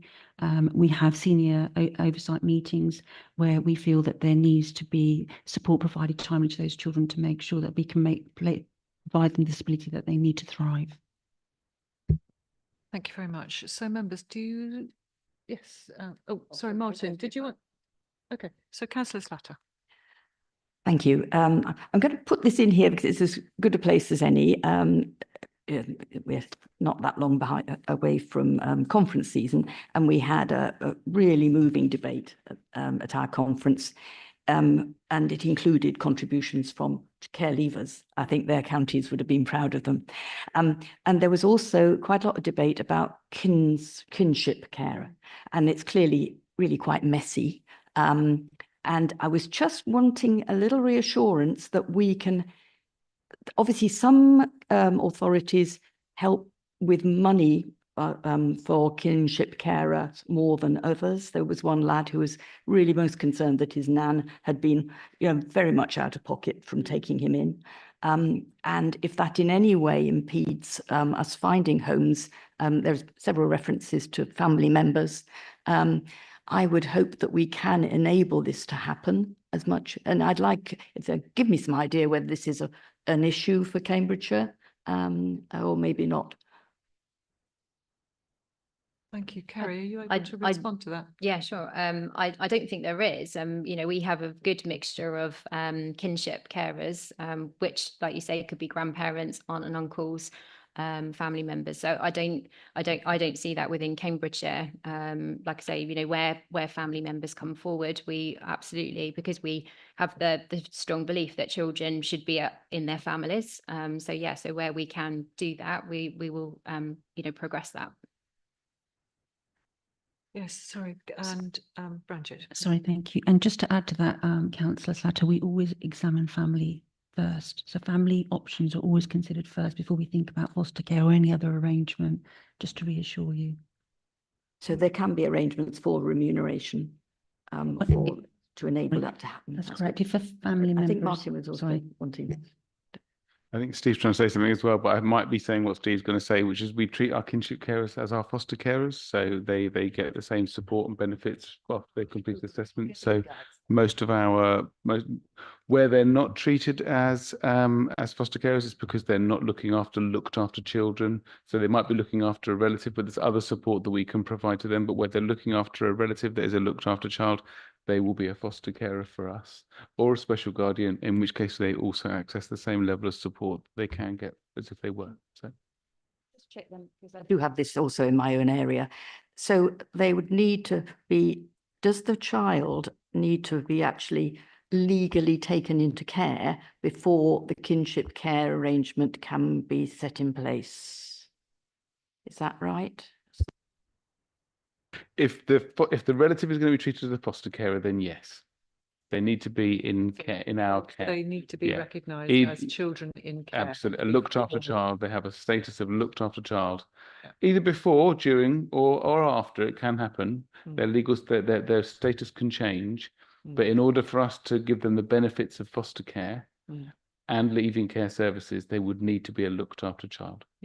Okay. But what I was going to say, I was also going to come back But on you were something going to say earlier. something else, I weren't was you? indeed. Yeah. Yeah, I was going to say that actually, whilst we look at those numbers, we're actually the fifth lowest in the Eastern region for placement instability in those early years. So in that first year, so we have the fifth one of the lower rates of children that change placements more than 3 times. And those placement changes are often driven by factors that are slightly outside of our control. So there's a national shortage of foster carers, a national shortage of residential care placements. And when children come into care in an unplanned way, that often triggers that smaller percentage that need to have more than one move, because there might be care available in the short term. If they come in the night, for example, they might have one emergency placement, then they'll move to another slightly longer placement. But as it's an emergency, we may establish that their needs are slightly different to that placement. So they may have 2 or 3 moves. Not ideal. We would never want that, really. That wouldn't be our aspiration.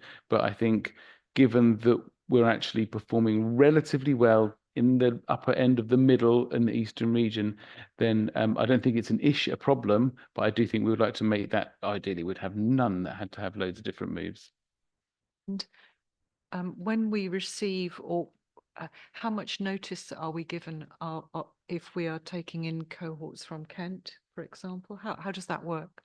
So I'm going to pick this up just because I'm on it now. So there are two ways we get our unaccompanied asylum-seeking children, and one of them is through the National Transfer Scheme, and we get notifications about that, and we have a time frame to respond, and that works well.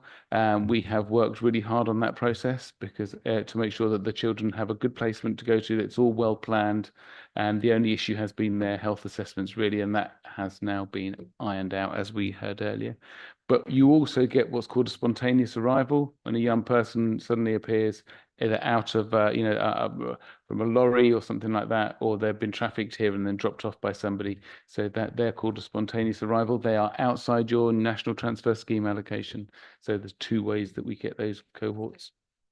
The point was that I'd asked about the National Transfer Scheme was how much notice do we get of receiving a cohort of children through that, or maybe 1 or 2? I think 5 days is probably the average. Right, so we're in the That's business of correct. trying to. And 5 days is the average, but there has been recently 2 days, and I'm able to say that we've had 17 children transfer into our service within the 2 days. So our teams have been working incredibly hard around the clock to make sure that those children's circumstances are carefully considered and they're provided good quality care. And as Martin has said, we've got the arrangements to have the placements ready for those children so that they are united with a family that can care for them or an arrangement. Great. Thank you very much indeed. That's very reassuring. Members, does any other member have any questions? Thank you, Councillor Hay. As somebody who sits on a foster panel, what I've noticed over the last year is there seems to be a lot more SGOs coming before us. Is it the council's policy to Could you just explain what SGOs are? special guardianship orders? Is it the council's policies to persuade relatives who take in a family member to go down the route of special guardianship orders? And is it fully explained to them the ramifications of going down that route?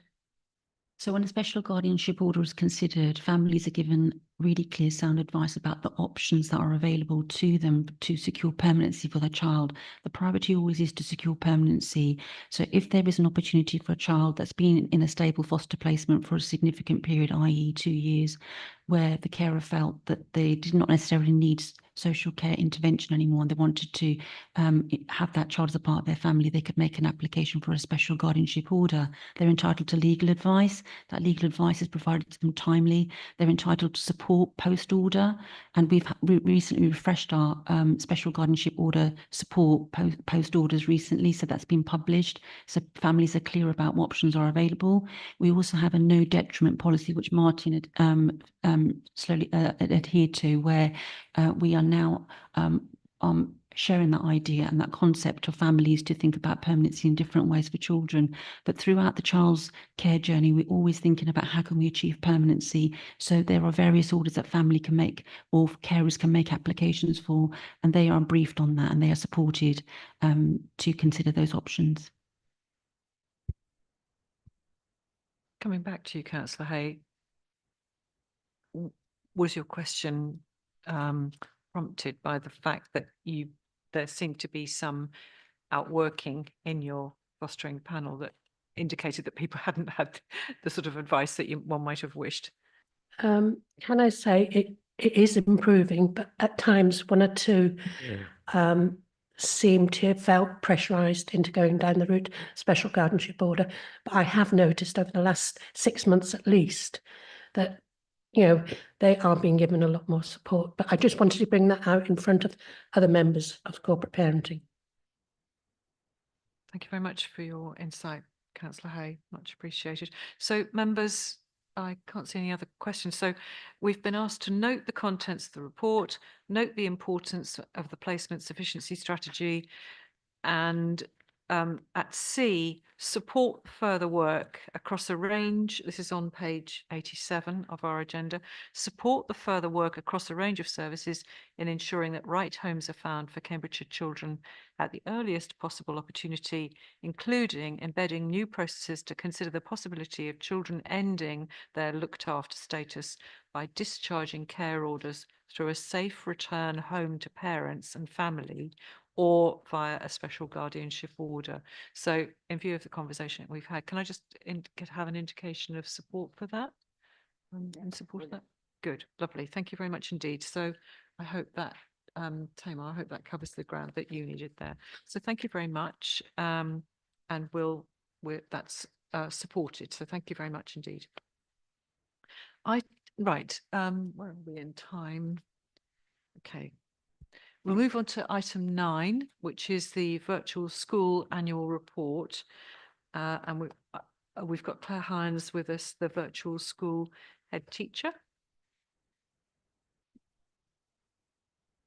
And Heather Edwards, the virtual school deputy head teacher, who are joining us for this item and will briefly introduce the report. Thank you to officers who've taken part so far. Thank you.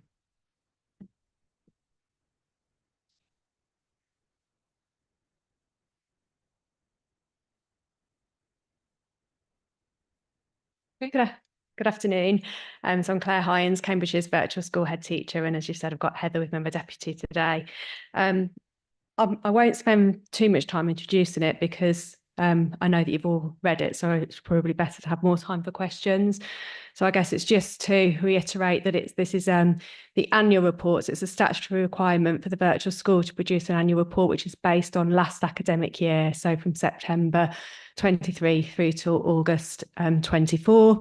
The report does serve a number of functions, so obviously it comes here. We also have our virtual school management board. So it's presented to our virtual school management board, which acts a little bit like a school governing body, but without the statutory powers of a governing body. And it also sits in the Library of Evidence, so it's available for inspections.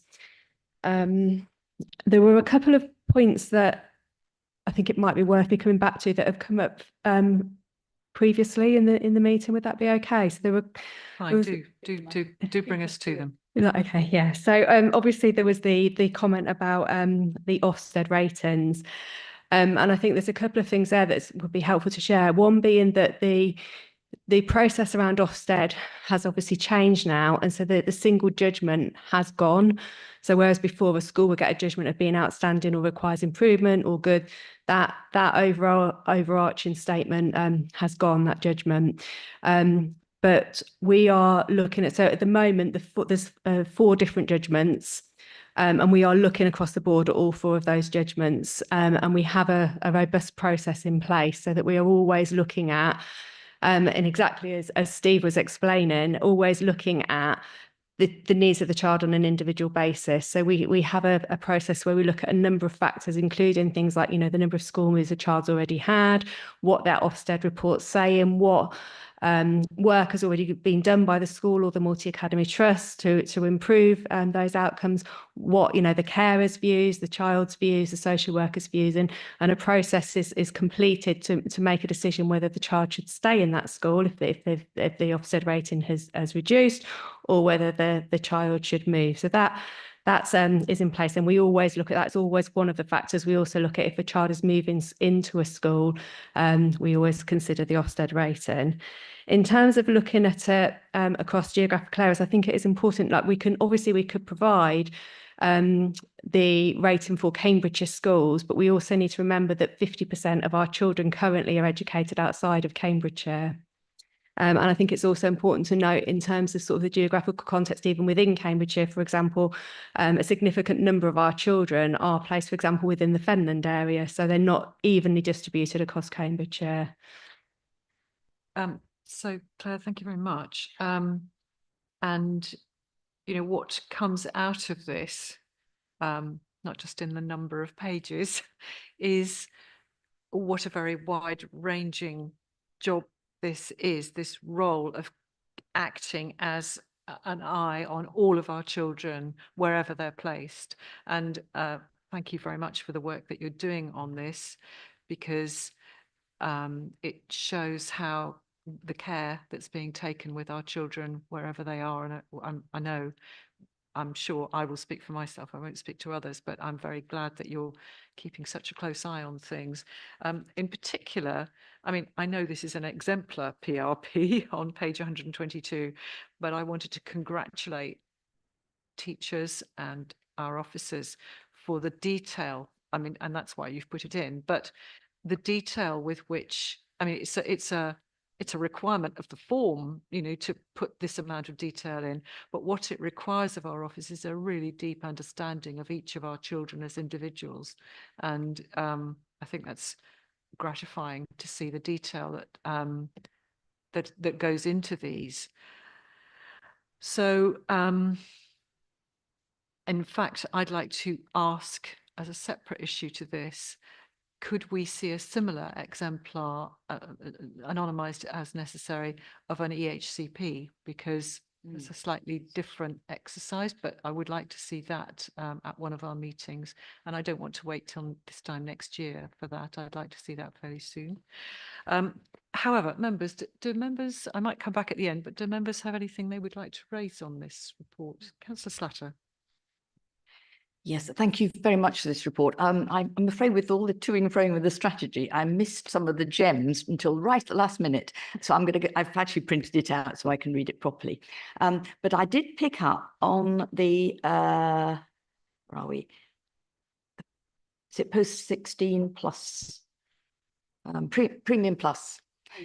I'm trying to find my note again. I apologize. My question was the premium, the plus money that was clearly helping some of the offer we've got. You're nodding good. I'll find the page in a minute. Is that an entitlement for the local authority from central government? I'd quite like to know how it's calculated, because it's clearly paying for some really good things.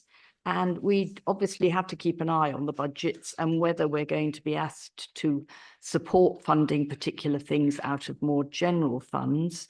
Firebreak is clearly really good news. I was so pleased to be invited to the Goal 17. I learned a lot that evening. And these sort of things are highly desirable extras, really good value for money, especially with all that voluntary input from our partner organisations. So if you could explain that, and then it's also on the record and I can listen again. Thank you very much. And for the record, is this a bit you're talking about post 16, post pupil premium plus on page 111? 111. Okay, thank you. So there's two parts of Pupil Premium Plus. So we have Pupil Premium Plus for our statutory school age children, and that is quite long standing that we've had that for, and that we get is with each young person generates £2,570 per year, and that money comes in to the virtual school, and it's for the statutory responsibilities, mine as the virtual school head, to make decisions about how that funding is allocated to promote educational outcomes. So some of that money goes to individual children, and that comes through from their personal education plan. So within the PEP, these schools identify the needs that the child's got. They say what interventions they're going to put in place to help the child to make the progress.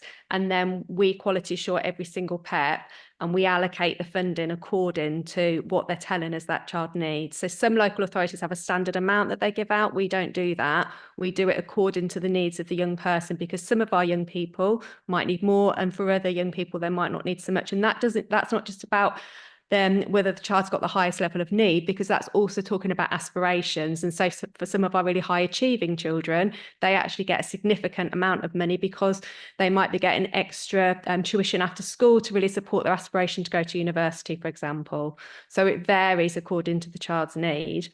Some of that money is also retained centrally, and some of that money does pay for things like virtual school staff, and it does pay for things like our PEP system, and it pays for things like the training that we offer to our designated teachers and things like that. And that's within the guidance that you can do that, because it's about promoting the individual child's progress, but it's also about promoting outcomes for the cohort of children. So that's for our statutory school age. Then at post 16, it's slightly different, and that's a newer funding, and I'll let Heather talk to you about that. So very recently there was a kind of pilot that was launched, and we did bid for it. It was actually before my time there, wasn't it? Where they introduced post 16 PP plus to see basically what kind of impact it had. So the funding formula is dependent on the size of the virtual school. There was some evident successes as a result of local authorities benefiting from this pupil premium grant, and therefore it's been now standardised across all local authorities. However, it's only we've had a commitment for another year. But nothing beyond that. So we know that we've been resourced for the next academic year, but we don't yet know what that looks like kind of moving forward in the future. Our understanding is because of the initial success that's come out of the recentre, the evidence at virtual schools, so we are having to directly feed back in on what this money is being spent on and the outcomes and impacts it's having. And that is obviously going to inform then whether we will be able to retain this funding. But the suggestion at the moment is that it will all be consolidated into one kind of funding stream around pupil premium. But yes, it has been really quite revolutionary for our post-16 cohort. And I mean, you can see some of the successes of that money. But, you know, just for reference, you know, we've had young people that have been able to access university this year as a direct result of being able to have chemistry and physics tuition that they otherwise wouldn't have benefited from. This facilitated them getting the grades that we're confident that kind of having discussions with their designated teachers and social workers, they wouldn't have had we not have had that pupil premium money to be able to support them with that. And clearly, if we're going to need to bid again, it sounds rather like it's going to be necessary. We can be confident you're in a brilliant position to advocate on behalf and give details of the benefits. And all power to you on that one, because clearly individuals have benefited. It strikes me that obviously this is a very artificial 16. You know, we know that young people need advice and encouragement, you know, to think about what happens when after they're 16, and they have difficulty really wanting to focus on anything beyond tomorrow sometimes. But also, I presume that means you need to be well informed of the apprenticeship and other opportunities, which sometimes go quite quickly, I think, after the age of 16, don't they? We nearly missed one for my grandson to be a blacksmith, I remember, because it's sort of the cutoff was 17 or something like that. So presumably we work with the combined authority on that sort of thing. It's a lot for you to get to know about, isn't there? We absolutely do, and we work with with our county NEET manager. I sit on the NEET steering group, and part of that is looking at kind of increasing opportunities for this cohort. And I come very much with our young people in mind to those sessions. I suppose for reference, we only have currently 2 young people accessing apprenticeships within this cohort. We have 4 in employment with training. Those numbers are very, very small. And what we're finding is that's because the opportunities still aren't there. And as you say, the apprenticeships, they do go quite quickly, but there are very few at entry level, level 1 level apprenticeships, which is predominantly the starting point for our young people at 16 coming into those apprenticeships. So their opportunities and options to access those apprenticeships at the moment are very, very limited. So that's a bigger piece of work that we're doing to kind of improve attainment earlier on, so they have choice, so our children have choice. Thank you very much indeed. Members, Councillor Sharp. Thank you, Chair. Just one question prompted by actually what you just said at the end there about apprenticeships. Obviously, the combined authority have got responsibility for apprenticeships. I just wondered if there's any liaison with them in terms of trying to get more youngsters into work and apprenticeships. I think at the moment there are a lot of different work streams around this work, and we're aware, you know, and I'm thinking as well of our US cohort. There's lots of things that are going on in terms of seeking additional opportunities for this cohort with regards, and it needs to be better joined up. I think at this point in time, there's efficiencies that can be made and there are opportunities that can be exploited for our cohorts. It's bringing that all together and making sure that we're having the right conversations with the right people. So no, we're not necessarily having the conversations that we need to be having. But I think I would welcome being in on any of those conversations. And I also think what's really important is we've got the data and we've got the information that can hopefully inform where we need the resource, where we need the opportunities. So yes, I'd be really interested to hear about how we can better link in with those people. So Councillor Sharp is right. The combined authority has a skills board, and you know you would do well to. Yeah, well, I have had initial kind of conversations with Tom Malloy around that, and he sits within the NEET meeting that I was talking earlier, which is all about looking at where do we need resource across our authority. But as Claire's already mentioned, half of our children sit out of our authority. Yes, so we have to have parity of offer. So we do have to be working outside of our authority as well to increase the opportunities for our children. Okay, thank you. Councillor Boulat. Thank you, Chair. My question is related to the combined authority and especially the skills as well. And my question is around the ESOL provision, because I know the combined authority and the adult education budget provides ESOL through Cambridgeshire Skills for young people over 19. So I was wondering how the funding situation looks like for the unaccompanied asylum-seeking children who are younger than 19, for example, and how it's managed at the moment. So our data, as hopefully you can see from the report, is really, really promising for last year. This year's entirely different. We've had a real increase in the number of UASC young people in September. We had 26 UASC young people join us in the month of September alone, and that has placed significant strain on our education providers, of which I can tell you that our Cambridgeshire College is absolutely full, both Peterborough colleges are full and West Suffolk colleges are full. We have no ESOL opportunities left at this moment for our Cambridgeshire children. We have 4 young people post-16 that are awaiting ESOL provision. We are working very quickly as a virtual school alongside our social care teams and alongside our support workers to get an offer in place of education for these young people. But it is about working with those providers. I've had conversations with Tom Malloy around this and with Mark, and we know that CRC are looking to support us with putting on additional ESOL classes. West Suffolk College have they have an advert out for a tutor at the moment, but there is really limited resource. But additionally, we want high quality ESOL for our learners. And actually there's a piece of work that we are doing currently with those providers around making sure that our young people are getting more than just ESOL. That's part of their education provision, but it's only part and they need more than that. So that's the other piece of work we're doing around that. Thank you. I'm glad you're mindful that it's not just ESOL, it's a whole load of things, isn't it? Just are you happy with that, Councillor Boulad? Yeah. One of the other things that I encountered locally was a business that was providing apprenticeships and also work experience, and they said actually the benefit that we're giving to children is the whole experience of just being in a place of work, getting them used to being smart, being on time, you know, being courteous, the normal courtesies of working with other people, how you are. They said so much of what we're doing is just giving these young people the opportunity to be part of that. So the holistic approach is really important too. So thank you very much. I can't see any other questions from members. So we have noted the content of the report and we've raised questions. So thank you very much indeed to Claire and Heather. Sorry, thank you. Thank you very much indeed. Sorry, thank you. Members, do you want 5 minutes break? We've been talking for 2 hours, so I make it.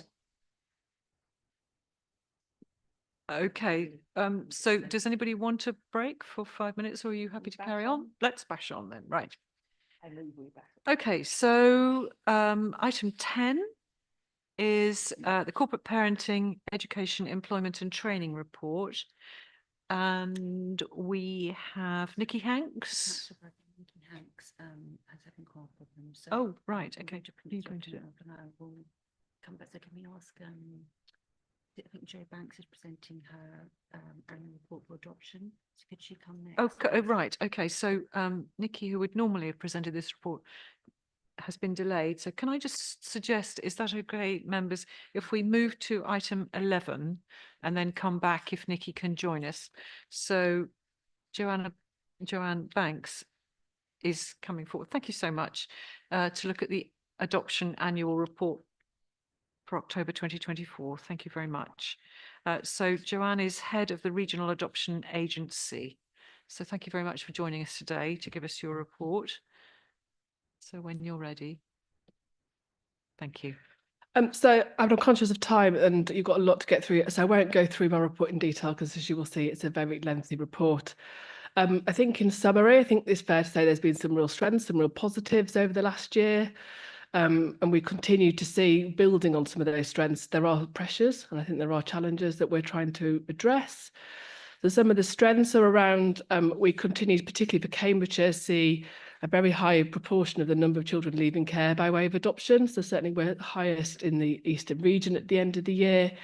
And we also see a high proportion of those are from early permanence. So that's where children are placed with their carers earlier in their looked after journey. Again, we are one of the highest nationally for the proportion. So 43% of our children leave care by way of adoption and having already been part of an early permanence placement. So we're building on that, and we're wanting to really strive to expand early permanence to be beyond just young children. So looking at older children, looking at sibling groups, it's the principles behind it that I think we need to kind of build on. We've also managed to maintain a strong performance in the sense of the number of our internal placements. So we're 71% of our placements are from our own adopters. And again, building on that, we know that there's a pressure around harder to place children, particularly sibling groups, children with additional needs. So we're really focusing our marketing strategy and our recruitment around adopters that are open to that. And that is, we're starting to see fruition. We're starting to see a lot more sibling adopters come forward. So that's positive, but it just takes a little bit of time.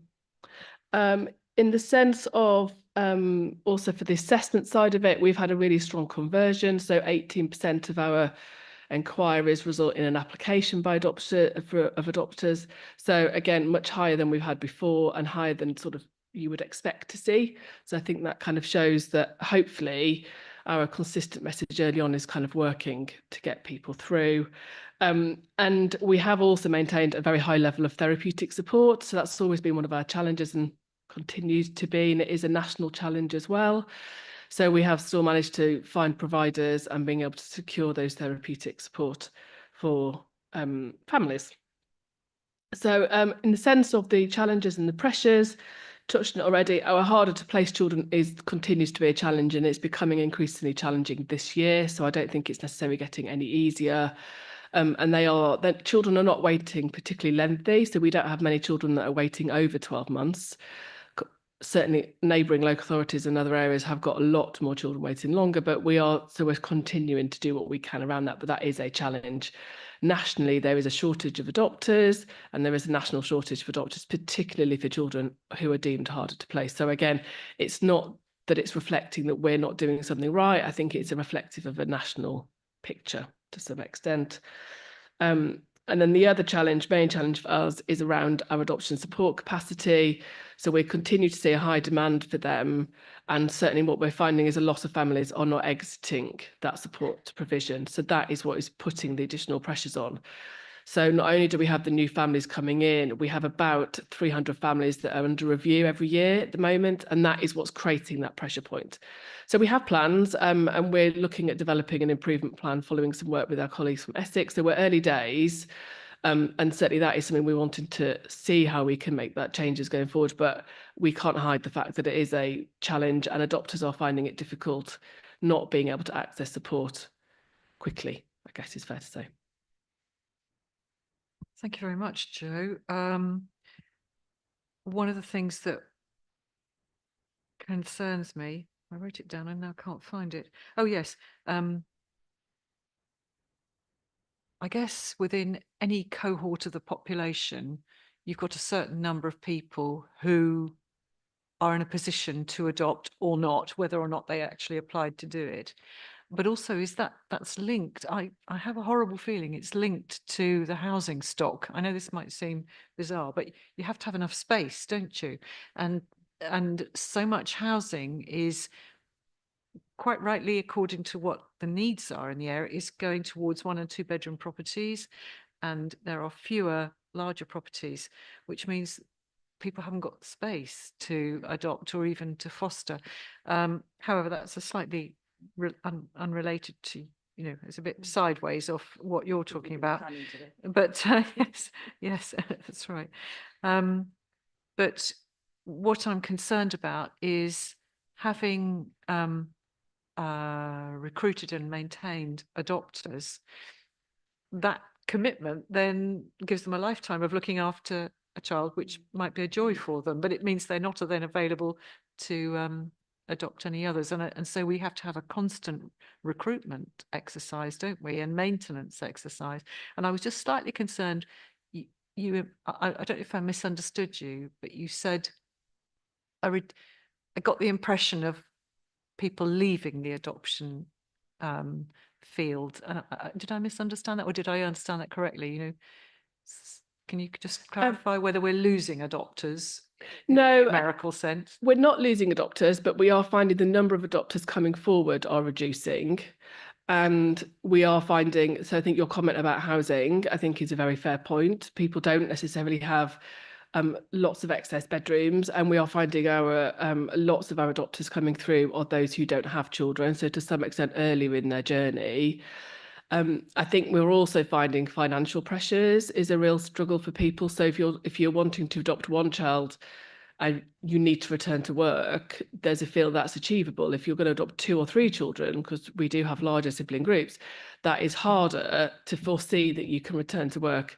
So, and there is no, we don't sit and say that there's a guarantee package of financial support. We can look at it, and we do look at it, but we don't promote that, I guess, as part of our enticing people into the process. And I think it would be wrong to, because we don't want your motivation to be linked to finances, but it is, so you do have a constant need to recruit. Once you've adopted, people tend to leave the process. What we have seen is we've had a high number of our second time adopters come back. So we've had, I haven't got the exact figures, but I certainly know from Chris that we have got that, who's our team manager, but also we have a number of our adopters who are adopting the sibling. So we've approached them because there's a sibling for a child they've adopted. And we are finding we are still getting people to come back. But I don't think it's necessarily as straightforward as it kind of feels. Once you've had a child and it's settled in, people do come back, but I haven't got the figures about how high proportion that is, but it's also not something you can rely on. It's not something that I think you could use. What we are doing is we've set up an adopter ambassador kind of program. So this is very similar to the fostering ambassadors, but with a slightly different purpose. So their aim is to help us look at what's our marketing, is it right, are we getting it right, how's our website working, what messages do we need to get out there? And a couple of those are second time adopters, so we can certainly build on them to help us, guide us. How do we get that message out there? Clarify, by second time adopters, do you mean people who have adopted a child and that child has moved on into independence and they're seeking to adopt again? Or is it a second child?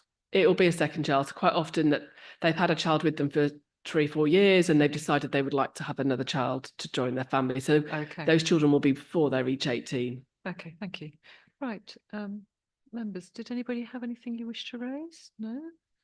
I think, thank you very much for your report and for the rigour with which you're thinking about how to make sure we maintain the cohort of adopters, because it's really important. It supports us, supports our children and young people enormously. So thank you very much indeed. And thank you to all the adopters for adopting.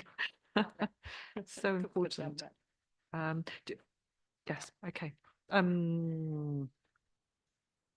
Just one thing, which I found on my highlighted page. Under disruptions, it's just a small point, but there is a case history in the disruptions part of your report where it says that at the point of matching, no one in the professional network around this particular child had known him for a significant length of time, and that was the reason why the adoption didn't work very well. And I just wanted to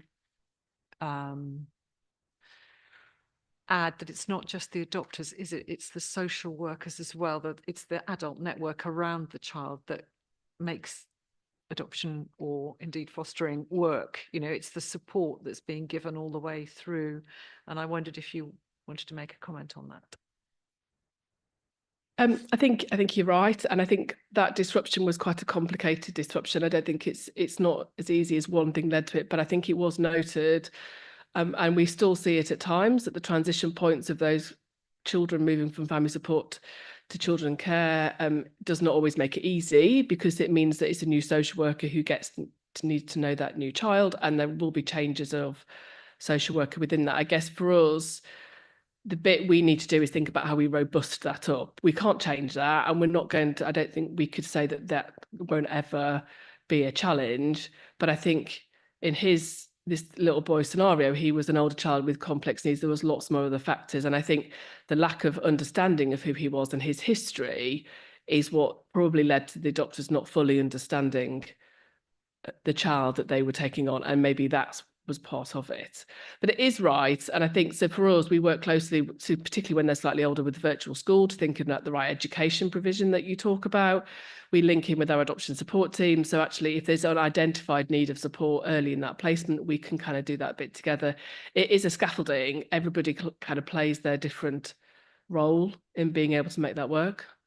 Also, there was a recognition in there, and we're all human and we're all trying to do our best. And there was a recognition in there that perhaps people were slightly over optimistic about some aspects of that, and it didn't work very well. So it's a recognition that these things are fluid and change, and sometimes it doesn't work. So, however, what I said before about thank you very much to the Adoption Agency remains important, and thank you very much indeed. So thank you, Joe. We appreciate your report. Thank you very much. And we are required to note the content of the report. Thank you. So members, the next item on our agenda is the Independent Reviewing Officer report, item 12. And our Independent Reviewing Officer is Ollie Grant. So we have a summary on page 229. And we have a summary of the case alerts and dispute resolution process. And we're asked to note and raise any questions. So Ollie, do you want to speak to us on your report? Thank you. Hello. Hi. Yes, so this is just a summary. The annual report is a statutory report that I write every year, giving a kind of overview of our work and all our observations across the work with children in care. It just summarizes obviously the number of children in care that we've had at the end. So this was up till April this year. We had 634. That had remained steady, as you can see there, for a couple of years. It's now since then increased quite significantly, but that was the number we were working with there. And the IRO service functions well. The IRO's role is to make sure that the care plan for the child is appropriate, that it meets their needs, that it listens, it addresses their wishes to an extent and hears the child's voice. And IROs do that in a number of ways. And one of the key mechanisms is through the statutory Child in Care Review. Bringing everybody together to have a look at the plan. And it works well, it functions well. The morale of the team is good. They have generally good relationships with children on a one-to-one basis. And I'm fortunate to have quite a stable team with continuity within the team. So that means that the children often get to know the IRO quite well and vice versa. And the IRO can be somebody who can understand the child's history and so the context of their current circumstances within their history. One of the key roles of the IRO is to flag any issues of concern around drift, around delay, around potentially children not being heard, or any of their rights or entitlements not being addressed. And we do that. IROs are very active in doing that. And we have a protocol through which they communicate their concerns to social workers and to managers. And there's just one point there, I do a thematic analysis every month and every quarter of the kinds of things that are being raised so we can get an idea. And it broadly says there, most issues raised in relation to children's holistic needs or rights. And that makes reference to things like children's time with their families and how much children not only want to see their families, but whether the plans are actually appropriate and based on a solid assessment. It relates to things like life story work and whether there's appropriate opportunities for that. Any issues around school, getting to school, leisure activities, any health issues and things like that. Other areas that we do raise are around things like progression of planning for children. So making sure that the child, there is a solid purpose for that child remaining in care And every time we review, we make sure that it's right for that child to still be in care and that the plan is progressing around that. One of the key areas we look at is permanence for children in care. Obviously, we want our children to be settled and stable enough so that they can enjoy their childhoods and let the adults do all the other bits and they can get on with their lives. So that's a lot around permanence and all of the people involved in the children, making sure that they've got a really stable system around them so they can feel secure. And that's an area that our service will always support the operational side of the service in actually being able to achieve. It's not easy. There's lots of factors that get in the way of achieving permanence in a timely way for children, but we do track it. And as it says there, at the end of April, 34% of our children in care didn't have a permanence plan that was actually being progressed. And there are specific actions that the IRO will identify for the social work team to try and move that forward. And then finally, I just mentioned there about the impact of the IRO service, as I've said before. So we get good feedback from children and particularly from their carers on behalf of children about the IRO being a consistent, trusted figure for them. And within that, we get to hear children's voices, really. They're able to be honest with us, which is great, and we can affect change with that. As well as obviously another key area in terms of our impact is being able, as I say, to feed back to the service the kind of things that need addressing for children individually, but also more broadly. Thank you very much, Ollie. So what comes out of that there's, you're overseeing a large team who are looking after a larger cohort of children and keeping an eye on all of that. So I appreciate your work there. And 544 escalations, I'm glad that you're intervening on behalf of the children. I just wanted to check with you, broad, doesn't have to be exact numbers, but how many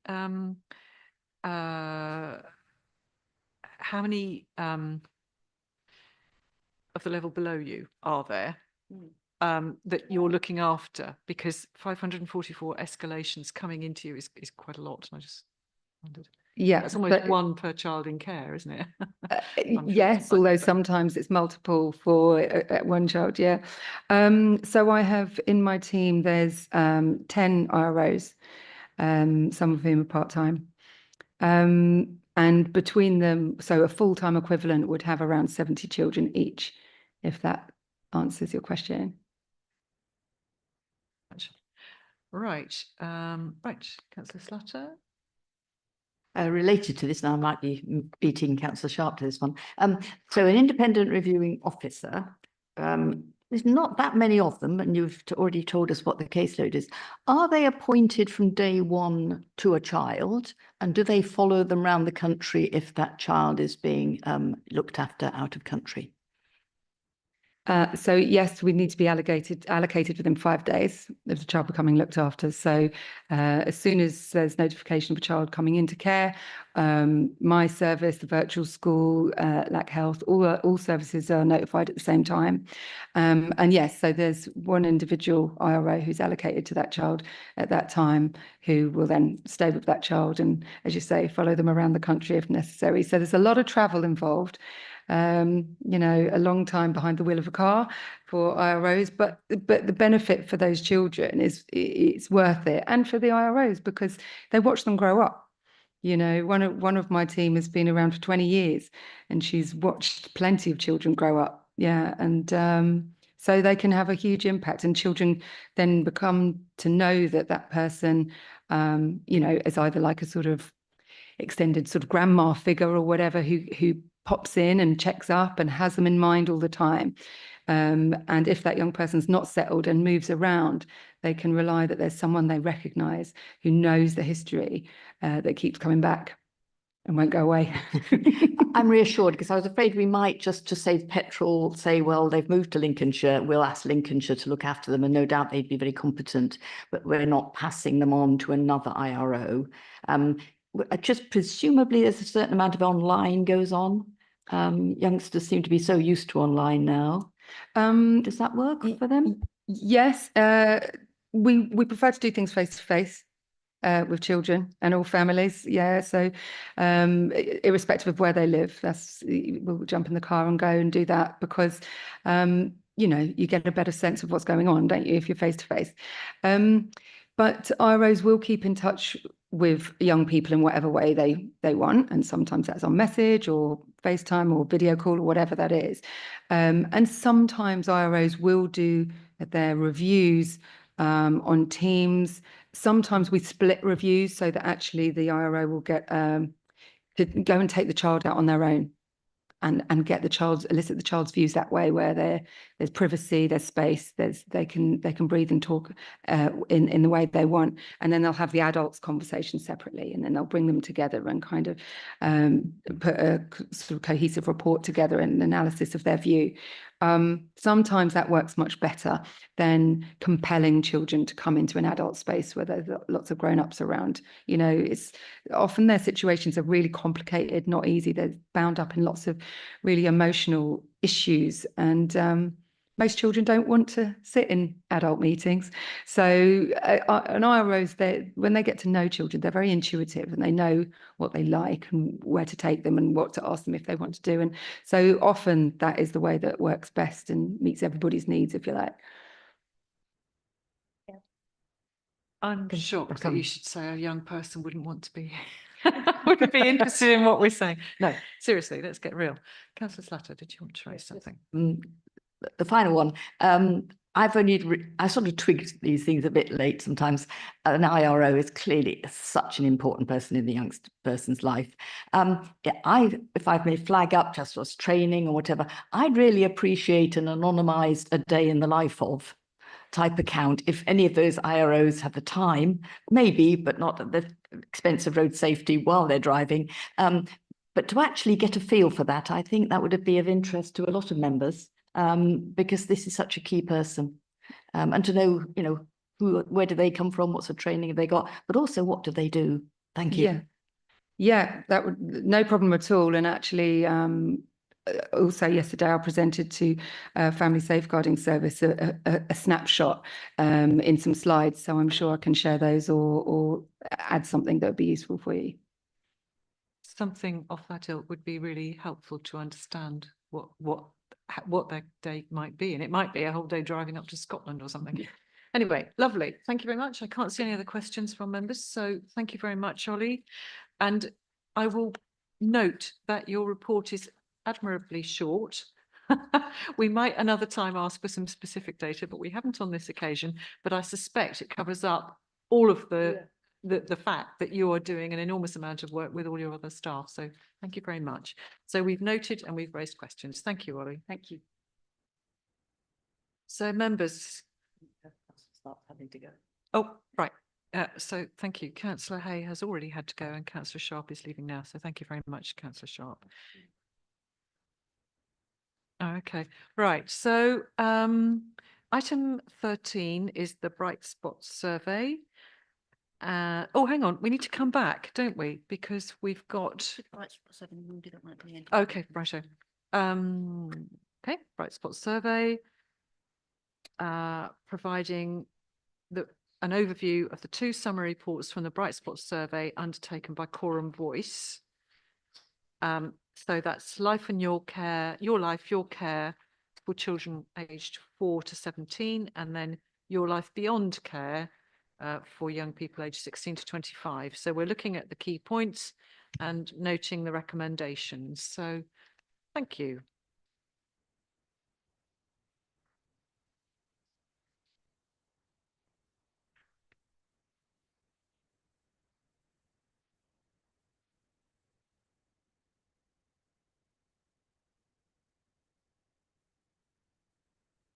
So Kerry, you want to go through your report? Thank you. So this was going to be done in joint with Nikki Hanks. So I'll focus on the children in care, and then hopefully between myself and Ranjit we can help with the leaving care area. Okay, so the Bright Spot survey invited all our children in care aged 4 to 17 to participate in how they felt about their lives. 175 out of 576 children, which is 30%, responded to the survey. 72% of these respondents were in foster homes. Over half, 57% of children and young people had been in care for more than 3 years. 80% of children and young people aged 8 to 17 years felt that their lives were getting better. The majority of the young people reported moderate to high levels of life satisfaction, 84%, and feelings of positivity about their future, 86%. 100% trusted the adults they lived with, and 89% felt that they were always safe where they lived. It is noted that this is higher in comparison to the general population. 88% of children aged 4 to 7, 91% of children aged 8 to 11, and 80% of young people aged 11 to 17 reported that they were happy the day before they participated in the survey. In terms of areas to work on, it was identified that 22% of children had had 3 or more social workers in the last year, which was identified as a cause for stress and a barrier to progress. It was identified that only 85% of children and young people trusted their social workers. This translated to a feeling that their voices were not heard in decisions being made about their lives. 44% of 8 to 11-year-olds feel afraid to go to school due to being bullied, and 7% of children and young people did not have at least one good friend. 71% of children and young people between the ages of 8 to 11 felt that they had a say in decisions that social workers made about their lives.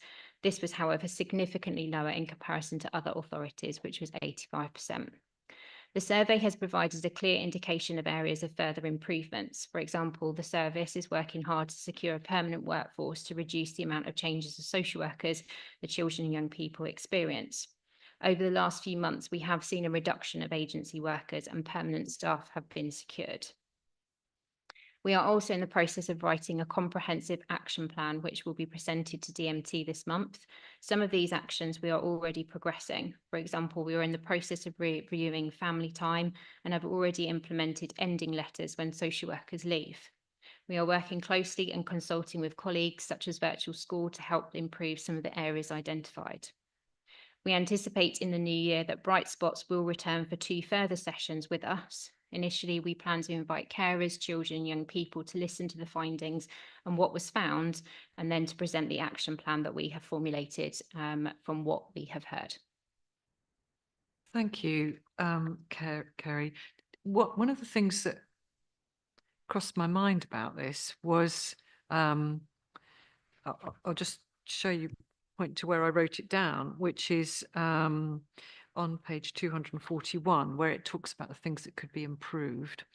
And one of them was bullying. And you've given us the data. Some were afraid to go to school because of bullying. And I just wondered, the question to self was, or to you, was how does this compare with children who are not in care? Because it might be exactly the same for all we know.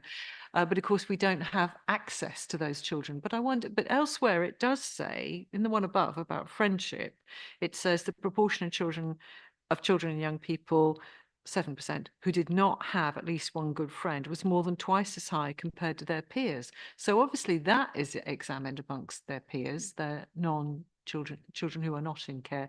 And I wondered, do we always have a not in care comparison with the things that we are, is there a forum in which those questionnaires are given to all children and we receive them back as from children in care and from children not in care, and whether we can get a decent comparison between what children are experiencing?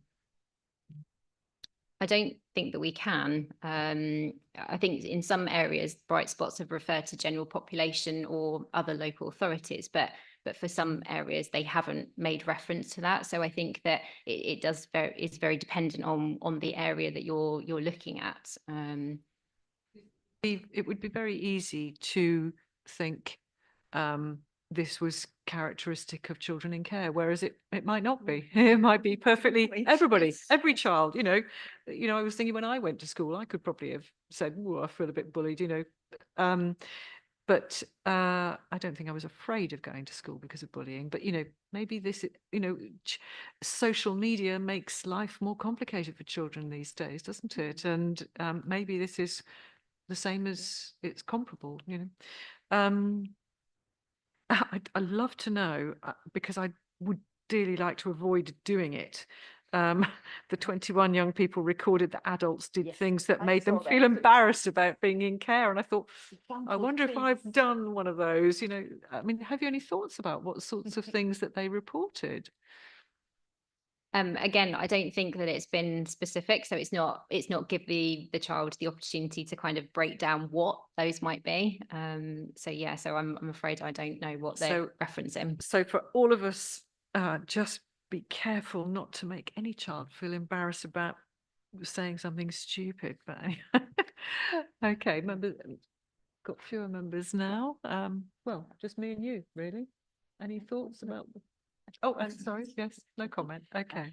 But no, you were thinking much the same as me. Yes, it was interesting to read this, and I'm hoping we can put a reasonably optimistic spin on it in terms of how do they compare with other young people their age in the general population.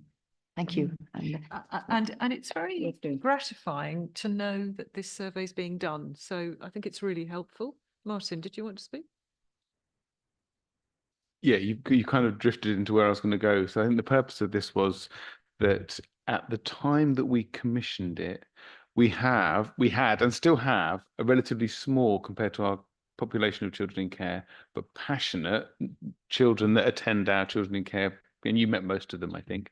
So this was to give us an idea about what a wider group of children's experience of being looked after by Cambridgeshire is, and that's why it's so valuable. So we've got some themes from it, but and it will help us to think more about how we deliver services to children going forward, because we've got some good information there, from a data from a larger group of young people. But that was the real purpose of it. I think if we had more children in our groups at that time, we probably wouldn't have done it, but it's really helpful benchmark for us.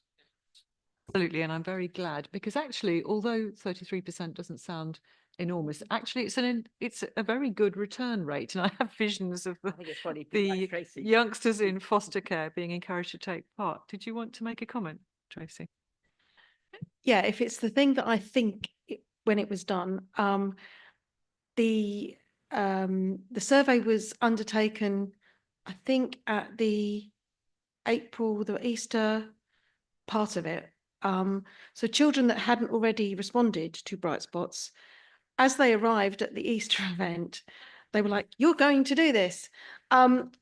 Probably not ideal situation, really. I know the 3 children that I was looking after at the time were not keen. So they might not have got actually the best results from it purely for that reason. But equally, the results are not unexpected. So in a way, it's kind of, you know, it's a good reflection of maybe how, you know, they were feeling. So, you know, that's important too. And let's face it, any survey that you send out, any consultation, to get a 33% response is pretty amazing. So good. Right.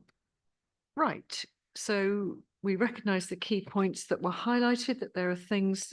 Also, sorry, the other thing I wanted to point out was it's important that we have this other way of garnering views from young people, because these all feed into our general understanding of what is important to our young people and our children in care. So, you know, it's gathering views from all sorts of different sources, which is important, because each of them will touch a slightly different cohort slightly differently. So that's good. Did you want to? So, Councillor, I'm gonna feed back on our care leavers' voice on this part. So, Kerry's on the children in care, so I'm going to focus on the care leavers. So we had 114 young people responded to the survey on the care leavers population of 460 at the time, which is a 25% response. And what we found was more young men, 80, which was 71%, responded to the survey than women, young ladies, which was 32, which is 28%. And one of our young people who responded wanted to be referred to as non-binary. So nearly half of the young people, 49%, who completed the survey were white and 30 were black. 22% of the care leavers reported having a disability, long-term illness, or a similar proportion of care leavers, 24%. So the age groups that responded, we had 16 and 17-year-olds, it was 14, which is 13%. 18 to 20, 65, which was 58%, and 21 to 24-year-olds, there was 30, which is 26%, and one with 3 25-year-olds that were part of the survey. What was working well was leaving care support. Most care leavers, 88%, knew who their leaving care worker was. 96% of them thought it was easy to get in touch with their worker, all or most of the time. And sometimes compared to 83% of our 11 and 17-year-olds. 97% of care leavers trusted leaving care worker, which is really positive feedback. All or most of the time, or sometimes, compared to 82% of their 11 and 17-year-olds in care. 88% of care leavers felt involved in their pathway planning, which is really important. It's a really positive message that we've received here. They also had emotional support. So 89% of our care leavers felt that they had at least one person in their life who gave them emotional support.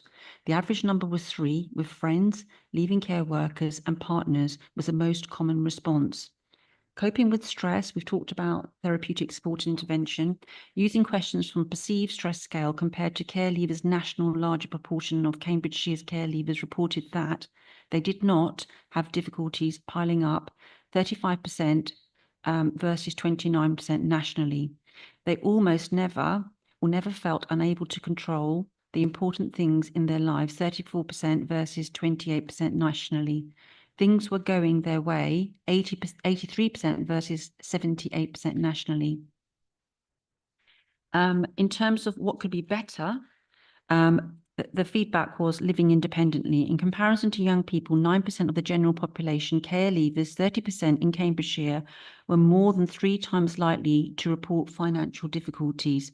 This figure also highlights a higher compared to 20% of care leavers in other local authorities. 35% of care leavers indicated that it did not that they were not in education, employment and training, which is more than 3 times higher than 16 to 24-year-olds peers, which is 11%. Smartphone and internet access, care leavers 87% were less likely to be living in households that had internet access compared to young people, 96% of the general population. Young people, 85%, were less likely to have a smartphone compared to their peers, 92%, aged 16 to 24 in general population. Areas of well-being, 47% of our care leavers reported to be high or very high happiness the previous day, compared to 75% of 16 to 24-year-olds in the general population. 28% of care leavers recorded low life satisfaction compared to 3% of young people in the general population. 26% of young people had a very high score in terms of whether they felt things they did were worthwhile, compared to around 30% of the general population. So 39% of care leavers reported high anxiety from the day before compared to 22% of the general population. So there's some areas that we know that we need to improve. Well-being, 70% of care leavers had moderate to high well-being, and 33% of care leavers in Cambridge, 30 had an overall low well-being. Care leavers reported lower levels of happiness yesterday, life satisfaction, feeling things they did were worthwhile, and higher levels of anxiety than the general population. So there's a lot to work on, but there's some real strength. Yeah, But absolutely. we know that these are the areas that we need to work on. So there will be an action plan that comes forward, as Kerry's highlighted. And it's useful to have the comparison with the national population. And I didn't know whether that meant the national population of care leavers, or whether it meant the national population of care leavers who are not looked at, sorry, the national population of children that age who are not care leavers. So it's a bit slightly ambiguous there. But basically what comes out of that, and I think this is probably an angst about children in general, is, not having a good friend, feeling lonely, not feeling supported, but very encouraging that those did feel their leaving care social worker was really working with them and they felt they could trust them. So And I think emotional wellbeing is really important, Councillor Bradham, as we've said. So there's real focus on making sure that we support our children and young people to identify two important people in their lives so we can enable them to nurture and flourish those relationships.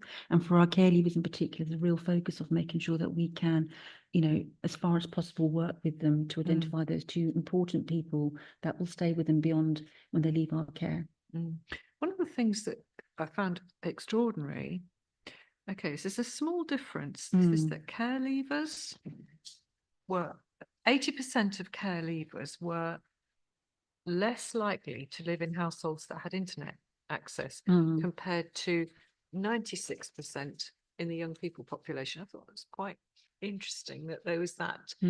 Obviously, there's a financial impact there, isn't there? Anyway, any other questions? Yes, Councillor Slutter. Yes, with the 25% response rate, and it is tricky, isn't it? Because obviously a mismatch between, they actually asked a question about were they neat or not. We know there's more neats out there who trouble us greatly because they are very likely to not have friends, or maybe if they've got one or two, you wonder who they are. Because we have, we really, they are adrift in many ways, and that does trouble me. And obviously, Quorum have got in touch with some and have got comparison with other counties, because none of us like to read that we're much worse at it than other counties, whatever it may be. But presumably the same techniques of survey methods and so on are the same. I find this a very difficult survey to get much useful information from. I no doubt you'll make the best of it in terms of doing, some things better when you can work out what they are. But yeah, it's a tricky one. Okay. Thank you very much. So we were asked to recognise the key points. I think we would recognise them anyway, but useful to have the report and note the recommendations. Sorry, just remind me, where are the recommendations at the end? What are the recommendations of the survey? Note the recommendations from the survey. I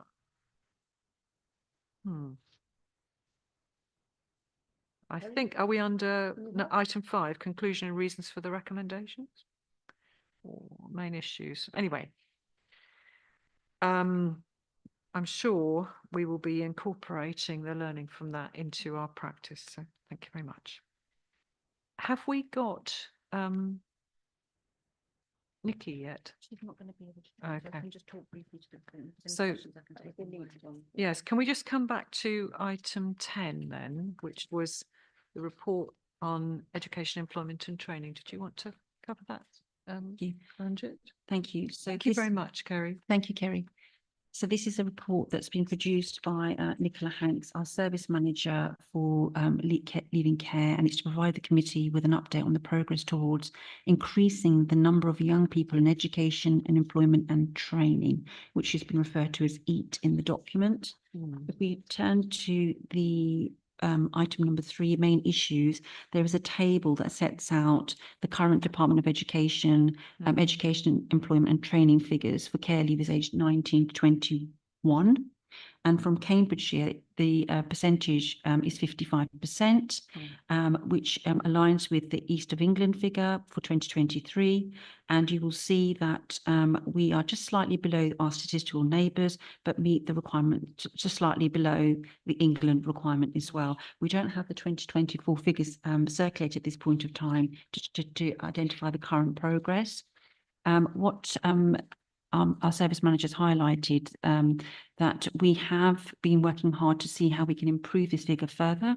There is funding from 1825 mentoring scheme awarded organisation called Gold 17, which was tasked with administering fostering mentoring relationships for care experienced young people over 2 years. The first cohort was 16 mentoring relationships launched in July 2023. And the second cohort has now been recruiting. There's a steering group to set up quarterly updates. And I think this is something that we are invested in Cambridgeshire for our care leavers. We also have an EAT, which is an Education, Employment and Training Empowerment Forum, which meets every month.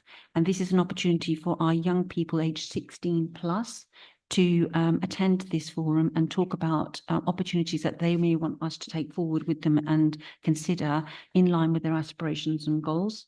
This forum has a number of employment and education agencies that are present who will work to try and identify opportunities for our care leavers.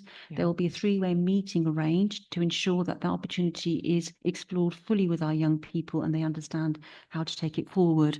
And then there's a check-in afterward to see the progress of that opportunity and see if it meets their need or whether we need to go back and reevaluate. So a real focus on thinking about how we can extend and improve outcomes for our care leavers.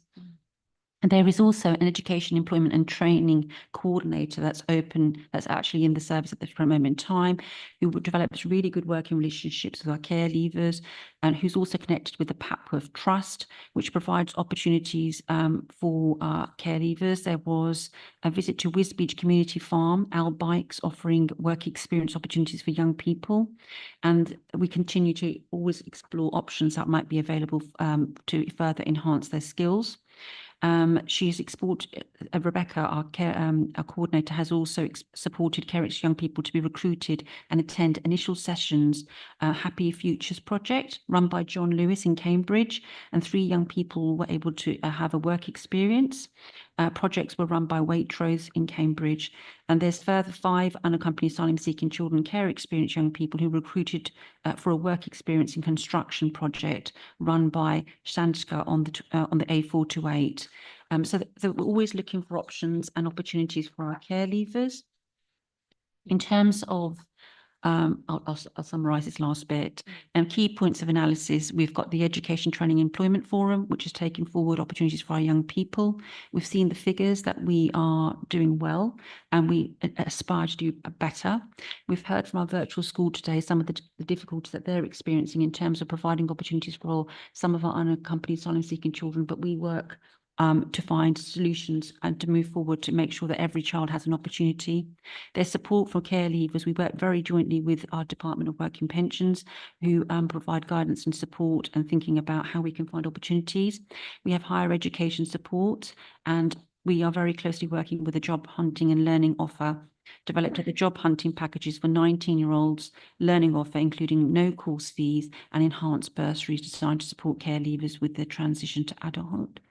And that's kind of my summary. And if there's any questions. Thank you very much, Ranjit. And all the way through, you know, we've seen the value of somebody who is recognised to be stable for our young people, and the mentoring scheme, you know, clearly that offers a real close link to our young people to deal with them as individuals and encourage them as individual people. Councillor Slatter, did you want to speak about that? Yes, the note I had was Rebecca's paragraph 314 suggests that these are children, young people with special needs, except at the end where Skanska opportunities on the 428 probably not. I just wondered if she is a specialist in that. Is she coping with the full range of employment searching for our? That's my first bit. That's fine. So what I can confirm is that we work really closely with our special educational needs and disabilities colleagues. So where a young person may have an education and healthcare plan and need additional support, we will make sure that that education healthcare plan is updated and the right support is provided to that young person to be able to pick up on an opportunity. And so obviously we've got some there in Papworth and Owl. I'm just what caught my eye that these are, you know, good links to make, indeed, and almost the easier ones to do because people know what you're talking about, you knowing what they're approaching about. I've noticed what's going on in Waitrose. The other issue, though, in terms of how we expand that, I'm wondering whether there's a place for some version of this to go to COSMIC committee, because of course that is the area where we think out the box a bit. And mention's already been made of Tom Malloy and links with our formal recognizable stuff, but the other links, different sorts of industry, different sort of employment opportunities, you know, we mustn't stop anywhere really. So it would occur to me that this is one for at least one other committee to take a look at. Thank you. Occasionally. Just a thought. Thank you. And just to let you know, Councillor Slatter, that we have consulted with Tom Malloy and we do have representation on our EAT Empowerment Forum from his service to support and aid us as well. Sorry, I'm giving the council a view again, because in terms of the councillors hearing on getting a report, they won't know about it unless they've read it in report on a cosmic agenda. Thank you. Yeah, thank you. Right. Thank you very much for that, Ranjit. And so we're moving on to the very last parts of our agenda, which is the Children and Young People's Committee training plan. And can I just recognise that many members who are busy and maybe on more than one council, sometimes it's difficult if there's only one date for training. So if ever training's going on, it would be great to have more than one option for a training opportunity. But well done to those who've managed to get there and do all the training that we're being offered. And I very much welcome the training that we are being offered. Even if people have done it before, it's always useful to do training again and you pick up something the second time around as well. So thank you very much. And then I just wanted to raise with members moving on to the agenda plan, which is on page 269. I just wanted to point to members that our meeting in March has got a similar number of papers to this meeting. So it's likely to be the same volume and interest at that meeting. However, has anybody got anything to raise or that they think we ought to add into this at all? If anybody, oh yes, Councillor Slatter. It was more to do with the training on the member development panel, as you know. We had a very formal version of a pathway, a child's pathway training. I would have liked a much more basic and easy to follow version, to be honest, that could be offered to all members. With all the basic stuff that, you know, takes us some years to collect in our heads. But we need spoon feeding with that sort of thing. And I'm really keen, we're all corporate parents. We need some relatively tabloid version, shall we say, rather than the broadsheet version we had. Maybe, you know, with a bit of animation, that all helps us understand what's going on. You know, bits like, you know, the independent reviewing officer, you know, let's have him on in the animation, you know, the sort of things that happen to a child. We do the trauma awareness, and, you know, we try, and that is offered to all members, and they will think about children in care when they're having that, by boy they will. And then we want to know, well, what happens if a child goes into care? What are the first things, you know, what's coming at them?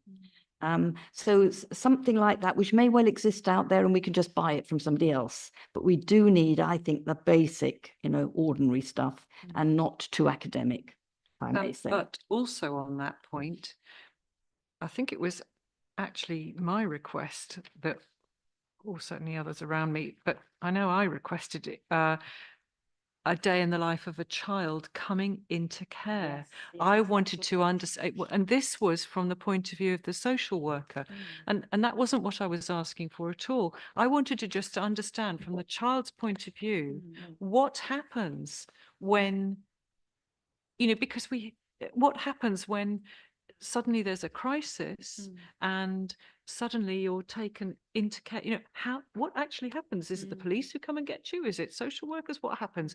From my point of view, I just wanted to understand, because we hear cases and we want to understand what is supposed to happen, what actually happens, and what does it feel like from the child's point of view. And I would have wanted an anonymized sort of, this is the sort of thing that can happen, because we just heard earlier on that if children arrive in the middle of the night, off a lorry or somewhere, but how does it work if they've arrived as a under the National Transfer Scheme? How does that work for them? What is their lived experience of that? And it doesn't have to be long and detailed. It's just, it might even be, anecdotal comments from them. And I want to hear the good and the bad. So I want to understand the things that we need to address. And I know they may not be easy and they may not be straightforward, but that was really what I was getting at on that child's journey. That was what I wanted, not to, obviously it was interesting to hear what social workers' point of view was, but I wanted to hear it from the child's point of view. Thank you, Alex. Yeah. Thank you. One of the things, probably more of a briefing note rather than a paper for future committee, is around unaccompanied asylum-seeking children, and perhaps an update on the increase in numbers, perhaps some of the pressures we heard today about the situation with ISOL, for example. Yeah, I think it would benefit like all members really to have the information on that, and especially if there's any implications perhaps of the new budget or what we're expecting from the budget in terms of the Home Office and some of the grants available for that. I'll just be interested to know if there's any change at all, or if we're expecting anything in that space. Thank you. Thank you very much, Councillor Bulat. So hopefully we can add that into the training programme somewhere along the line. Thank you, members. It's been a really interesting meeting. Thank you very much, Tracy, for staying with us and giving us the benefit of your knowledge and experience. Appreciate Staying with that. us in all sorts of ways. Yes, indeed. Okay, so I'll call the meeting to a close at 5 o'clock. Good heavens. Thank you very much indeed for staying with us this long. Okay, thank you. I'll close the meeting. You take us offline.